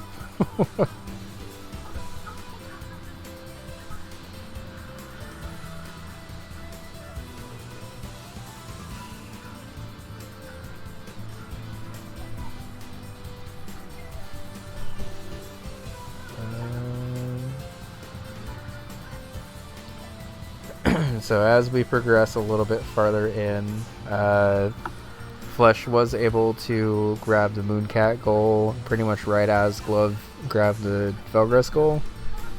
And as Glove's working on his 4th and final gold, Flesh sees the threat pending of the bingo and hops into Quibble Race. Just needs... Yep, like I said, Quibble Race pops up again. Just needs 3 bets on Quibbles with a 5-to-1 payout to be able to win. And fortunately for Flesh, Glove opts to go for the final gold disc before the Quibble Race goal, which in my opinion maybe was a little bit of a mistake in hindsight, just because, I mean, knowing the count, at least Glove was farther ahead in terms of gold discs already. But I guess not knowing how many gold discs Flesh has, obviously you want to get the gold discs first and then play Quibbles if you have to. We love our A tier Quibbles like Rotumbo. True.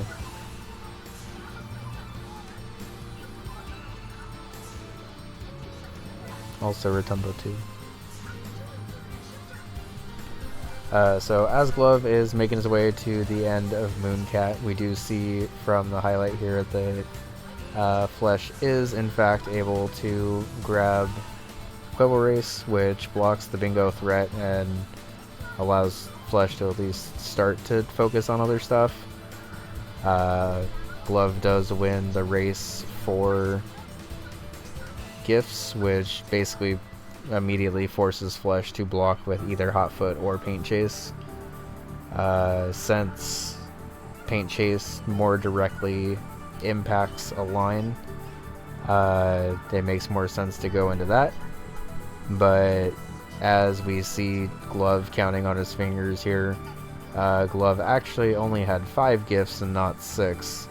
And during that time, Flesh pivoted out of Zoldath, which theoretically means that Flesh should have gotten the gift square Zoldath and Zoldath here to tie it up. I'm not entirely sure what happened at this point, but I guess Flesh opted to not take those squares and just take the gift square, since I guess he didn't want the Zoldath squares that he didn't like personally earn or whatever, which does at least mitigate the bingo threat and allows Flesh to continue in Paint Chase for only his own reasons at this point. But still does mean that both these Zoldath squares are unmarked.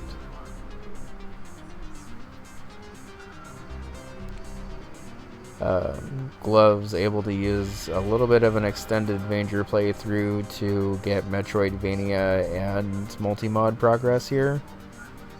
And defeat a key code from a major boss progress. So even despite the mismark, Glove is still up 7-4.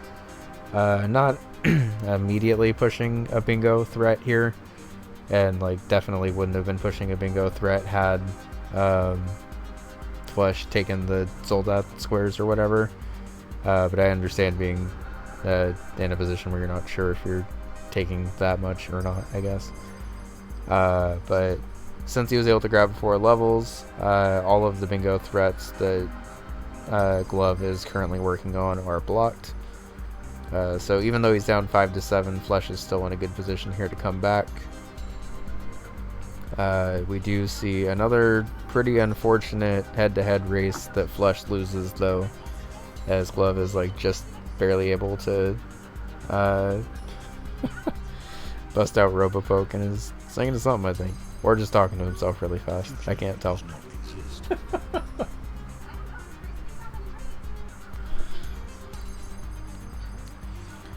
So to block Glove's last major bingo threat here with the diagonal, and also potentially this rogue bingo, we do see Flesh pop back into Zoldath.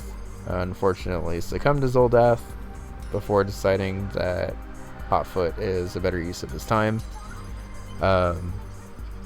And at this point in the game, Glove is up 9-5 and is kind of just working on whatever goals he feels he needs the most, I guess. There's not like any immediate impending bingos that he super has to worry about at this point. But Flesh, seeing that, I guess, is starting to play to his out of the last bingo he has left, which is column 1. Win 2 games in a row without jumping using Rizik and Suze, is able to grab that space, but knows that he's going to need more than that to win the game.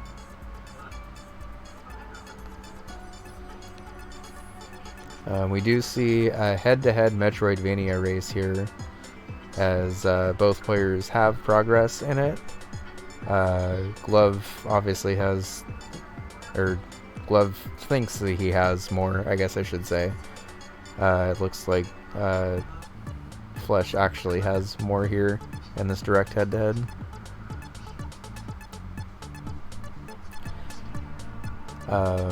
And after grabbing enemy types and not actually racing Metroidvania... Oh no, that was enemy types, not Metroidvania. I was reading the icons wrong. Yeah, so being far ahead on enemy types and trying to push his bingo line, he does complete the Hotfoot goal without having marked it down to try to make this bingo threat a little less obvious, knowing that beating Jungle Rush is going to take a pretty set amount of time. Glove being far ahead means that he's probably a little less likely to pay attention to the bingo threat, which does allow Flesh a pretty decent sized advantage here heading into Rock-On. And by heading into Rock-On, I mean Flesh is like almost done with Rock-On, as Glove is just hitting like wave 7 or so.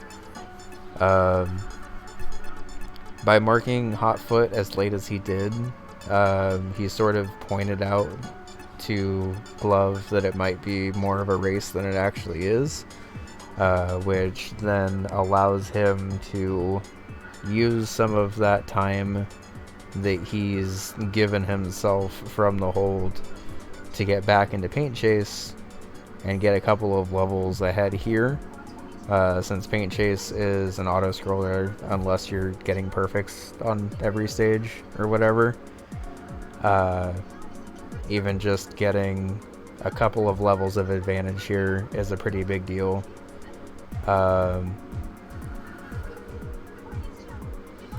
And as this starts to get farther and farther in, although Glove has Metroidvania, he's obviously much more focused on just getting the bingo block here. But unfortunately for Glove, and fortunately for Flesh, after a pretty extended back and forth, and those two levels ending up mattering that Flesh held the game for, he is able to get up over 350 with that exact two levels of difference.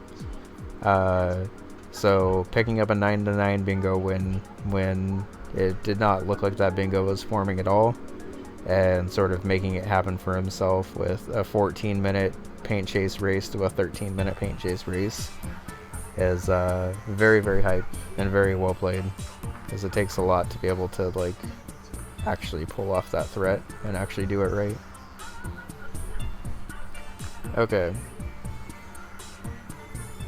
Last two games and then we are done with A tier, and it's hilarious that I thought I was doing another tier after this. I'm gonna keep saying it because I don't know what time I thought I had.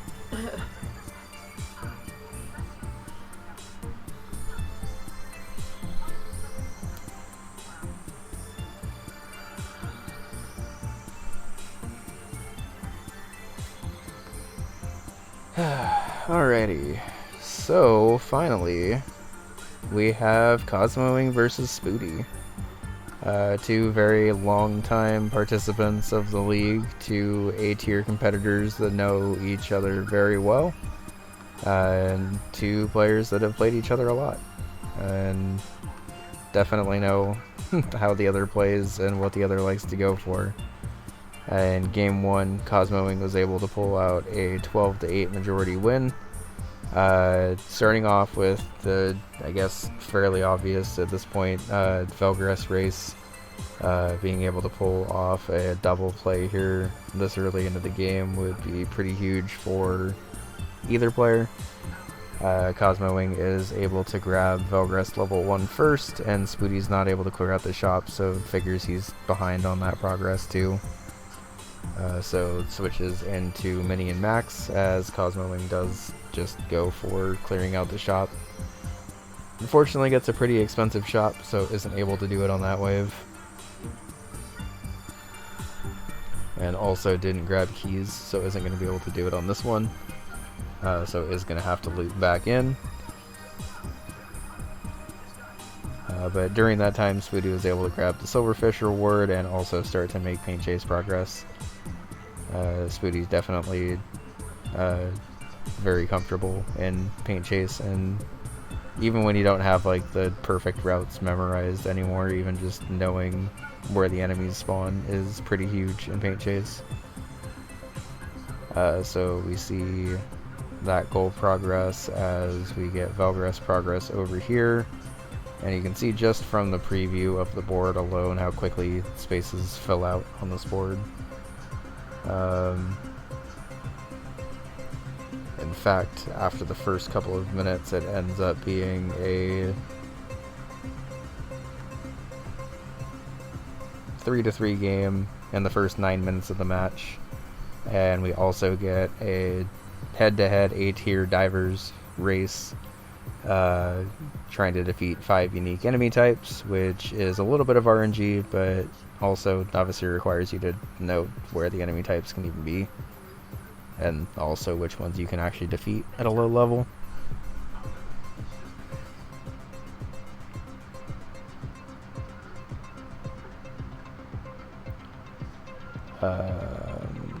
Spooty is able to beat that race as players kind of diverge for a little bit.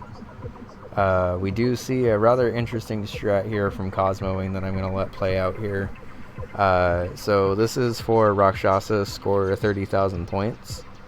And Cosmoing's doing an intentional strat where you die a bunch in the very early portion of Rakshasa, and by dying early in Rakshasa, you make the game harder on yourself, but you also get a different mini-boss to spawn at the end of this first section here.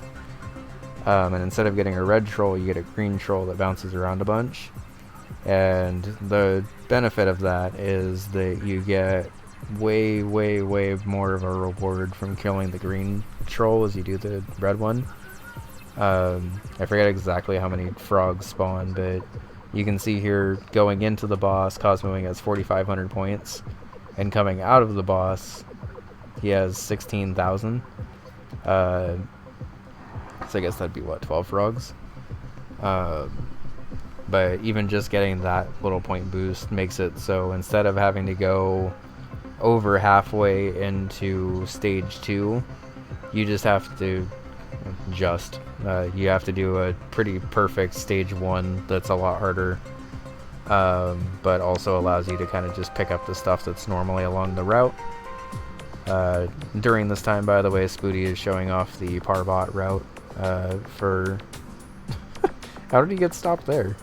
Okay. Golfairy is so silly. Oh, thank you, Gary. As a heads up, I'm only going through A tier tonight, so anything else that posts we should be good for. Turns out A tier matches are dense, and my quote-unquote recaps have basically just been a watch party so far. Netflix calling you out. Are you still watching? Stop. Why does it shame you like that? I might as well give you an emoji of like a judgy face being like, are you still watching this?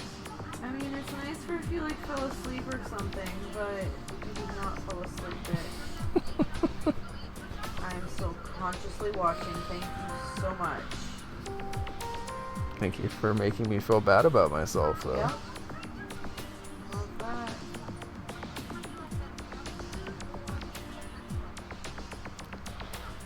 that. So, what's the next major thing I wanted to...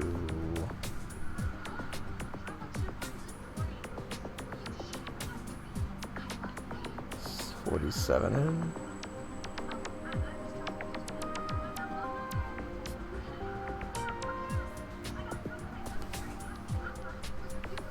Okay, so a little bit farther into this match, Cosmowing's been able to use his diagonal bingo threats to force Spoody into a little bit more defensive of a game plan after the first couple of spaces get marked. Spoody currently just trying to gold disc without blowing anything up, which is a surprisingly tricky goal, honestly. It ends up being a pretty different route than you might expect for the speedrun, and because of that, Spoody does end up having to switch out. We are currently trying to beat 8 levels on this card to be able to block the diagonal that Cosmowing is at least threatening here.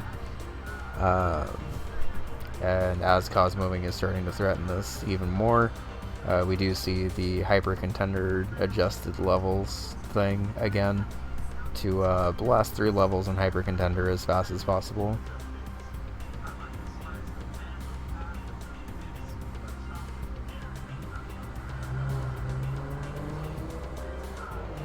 And then, always a treat, we get to see some Spoody Warp Tank. Even though 8 levels just got marked off and is now definitely a bingo threat, beating 9 sectors of Warp Tank can still theoretically be pretty fast. And especially if you're Spoody, you having to remember all the warps and stuff. I'm also watching this Warp Tank race intently, so I can see if any of my strats for levels are incorrect.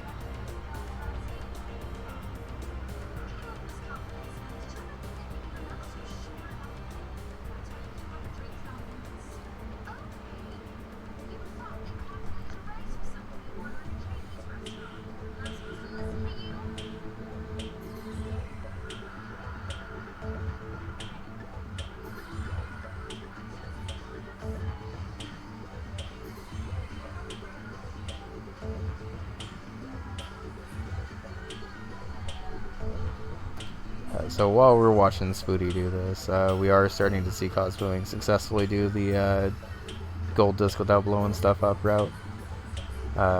This ends up being a, I think Karma said it's basically a 9 keys route, because you end up collecting a bunch of keys and basically instead of going down and blowing everything up, you basically just go through the doors as intended at the end, which sounds pretty straightforward but ends up actually being a bit more complicated, because you end up actually needing a lot of keys to be able to get through the end part.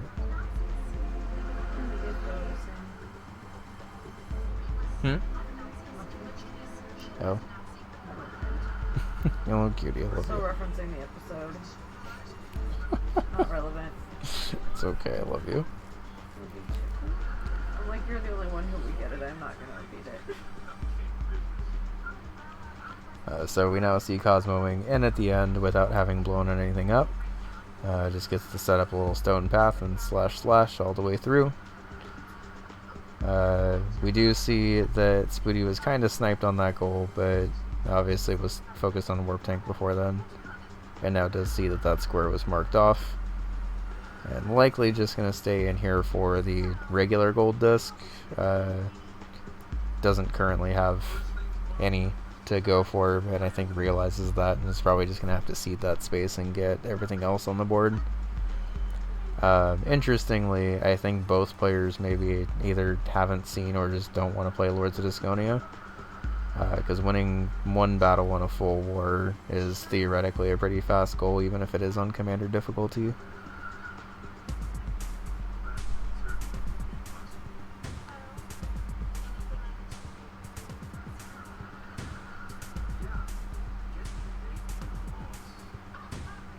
And then Cosmowing is able to grab the reach level 4 with any character in Grimstone, and then after that Spoody ends up forfeiting because the only way for him to come back is to get every space left on the board. Alright.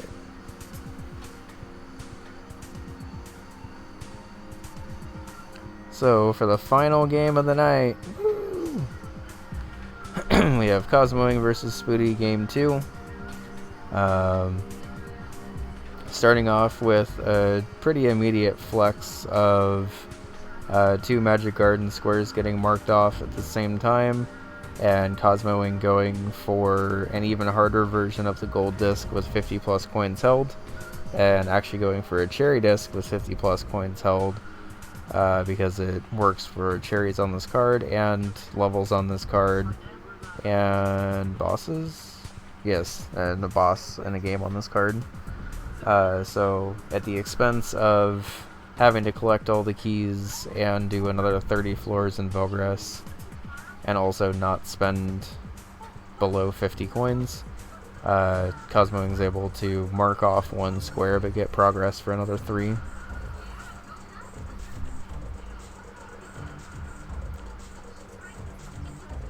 So we do have 2 mortal squares on this board as well, of have 8 keys at once and activate activate all 3 switches without portals or double jumps.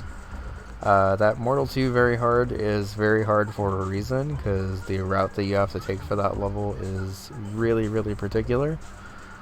And as you can see by the final board layout, that's actually the only space on the board that doesn't get marked this game.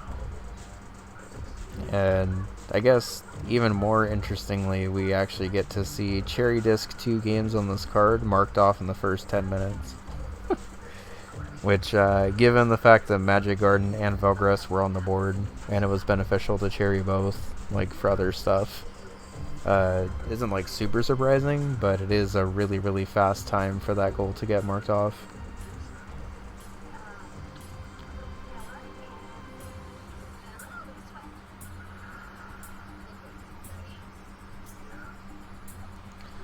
So here we get to see very, very fast, not just because it's 4x, but just because it's 2 players that know what they're doing. Valbrace flying through floor 1 as fast as possible, stopping to get a gift along the way because it's pretty much free on floor 1, and trying to race to get 2 gem puzzles solved. Spoody is the one that wrote the route for this goal, and we do also get to see that there was double synergy with leveling up without using the crone. At this point, Cosmowing can see that that square got marked off, and I guess didn't have intent on finishing through to the gem puzzles. Spoody quickly solves 1 gem puzzle, resets to get his magic back. It pops over here, gets this, and marks that. Doesn't actually have to mark it right away, but given how the previous game went, I would agree that marking it, not trusting where your opponent's actually at, is probably good.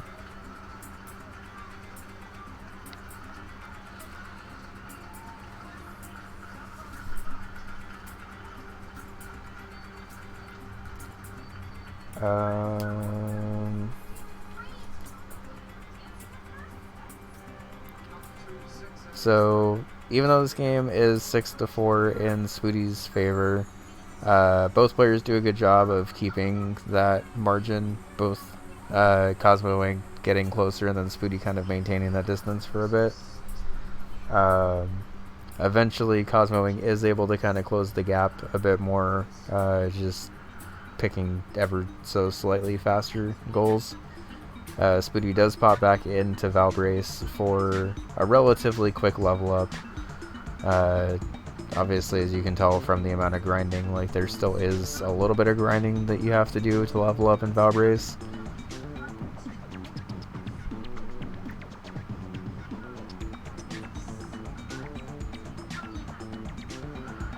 But a lot of this leveling up you can do along the way. And this banked progress will end up being pretty important for later in the game.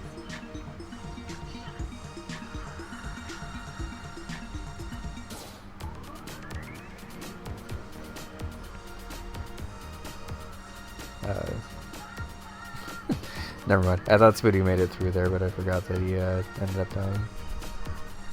I don't know if he actually ended up leveling up before dying there, but that's okay. During that time, Cosmowing was able to tie it up 7-7. We see another good spike jump over here in Mortal Level 1, while Cosmowing pops into another fast onion delivery goal. This board has a ton of fast spaces, as you can imagine.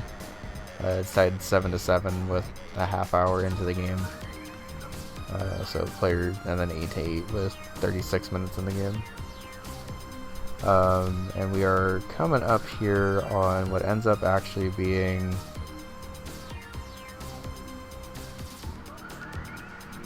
both players swapping in and out of Rail Heist for a bit, before both deciding that Rail Heist was worth going for. Spoody is able to just barely clutch up that Rail Heist square and then pop out for Party House. Honestly, a little surprised that this Party House goal lasted as long as it did, but also everything on this board is fast, so I guess I shouldn't be surprised. You have so many cans of Pringles. Because they got sponsored by them.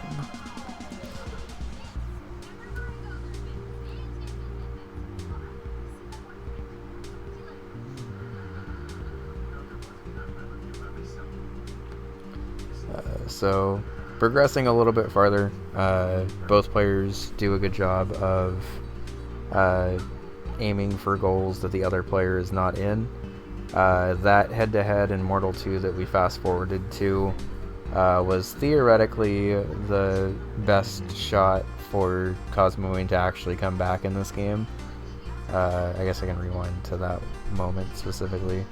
Because if Cosmowing is able to grab this square here, he's able to tie it up 11-11, and presuming that Spoody has role player progress still, would at least be able to tie it up 12-12 with the lucky Quiver Race Gold Disc. But at this point in the match, even though it's only an hour in, would need to Quiver Race Gold Disc, beat Spoody and role player, which is the most unlikely part of this, I think. and beat Spoody in Immortal to activate 3 switches without using portals or double jumps race.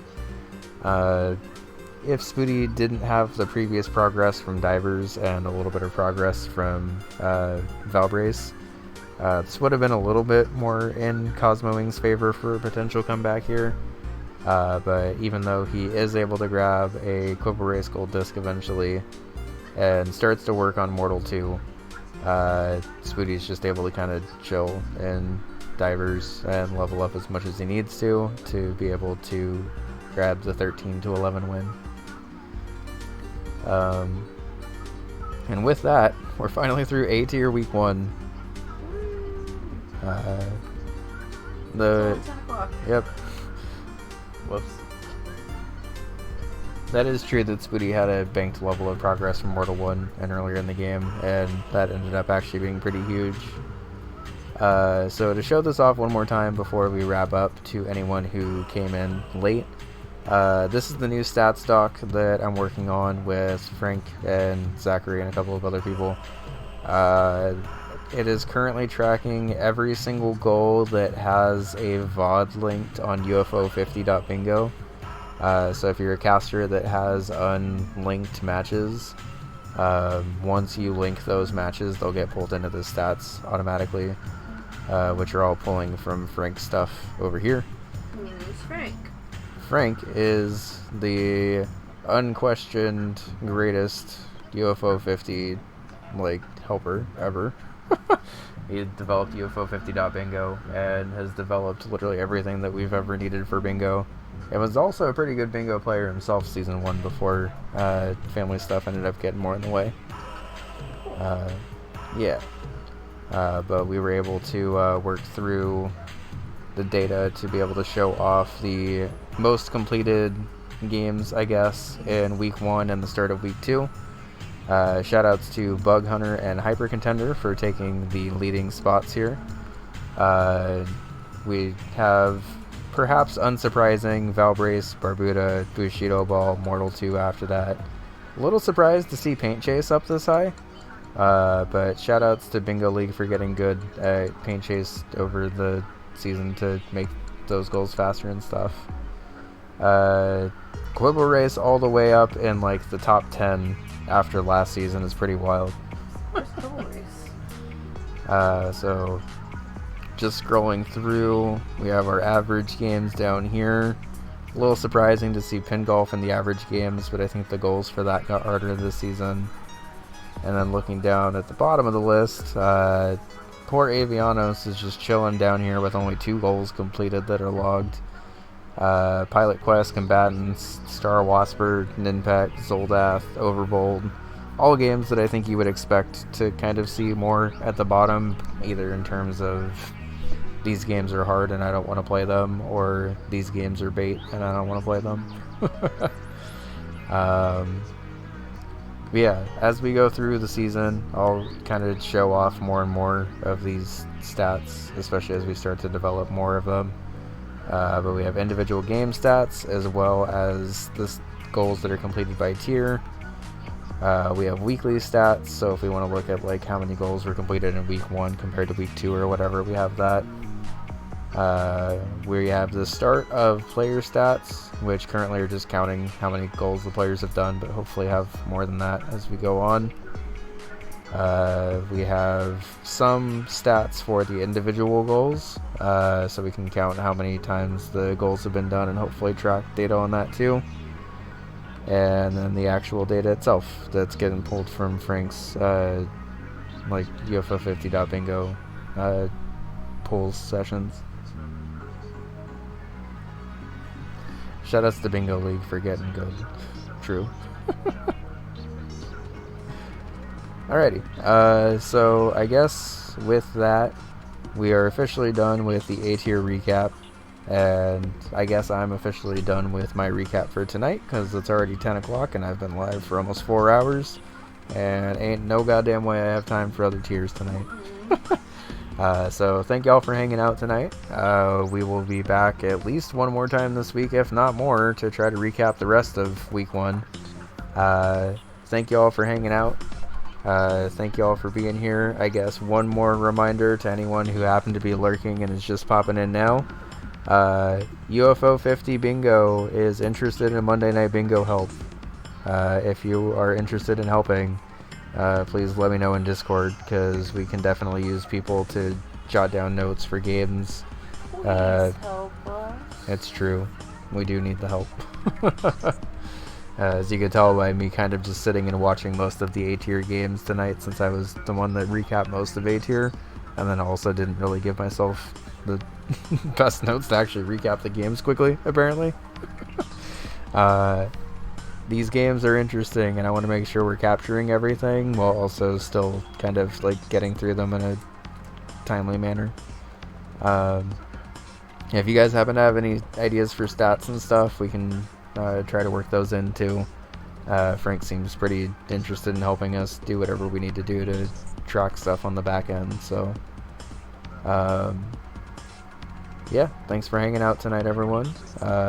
With that, let's go ahead and toss y'all over to someone. I don't know if there's a bingo match this late, but if not, we have some friends that I'm sure I can pass y'all off to.